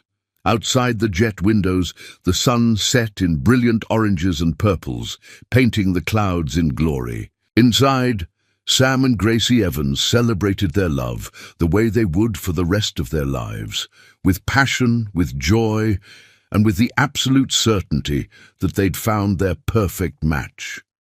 Real love had conquered fake love. Truth had vanquished. Lies, compassion had transformed vengeance, and in their private bedroom high above the Pacific, as they reached completion together with cries of pure joy, Sam knew with bone-deep certainty that every trial had been worth it for this moment. This woman, this love that would never end. "Welcome to forever, Mrs. Evans," he whispered against her lips. "Forever sounds perfect, Mr. Evans," she replied, already moving again, insatiable for the man who was finally, truly, completely hers. Absolutely perfect. Their story had begun, with chaos and deception. It was ending, no, beginning, with truth and passion and the kind of love that legends were made of. The past was gone, the future beckoned bright, and in the present, they had each other, forever and always. They had each other, and that was everything.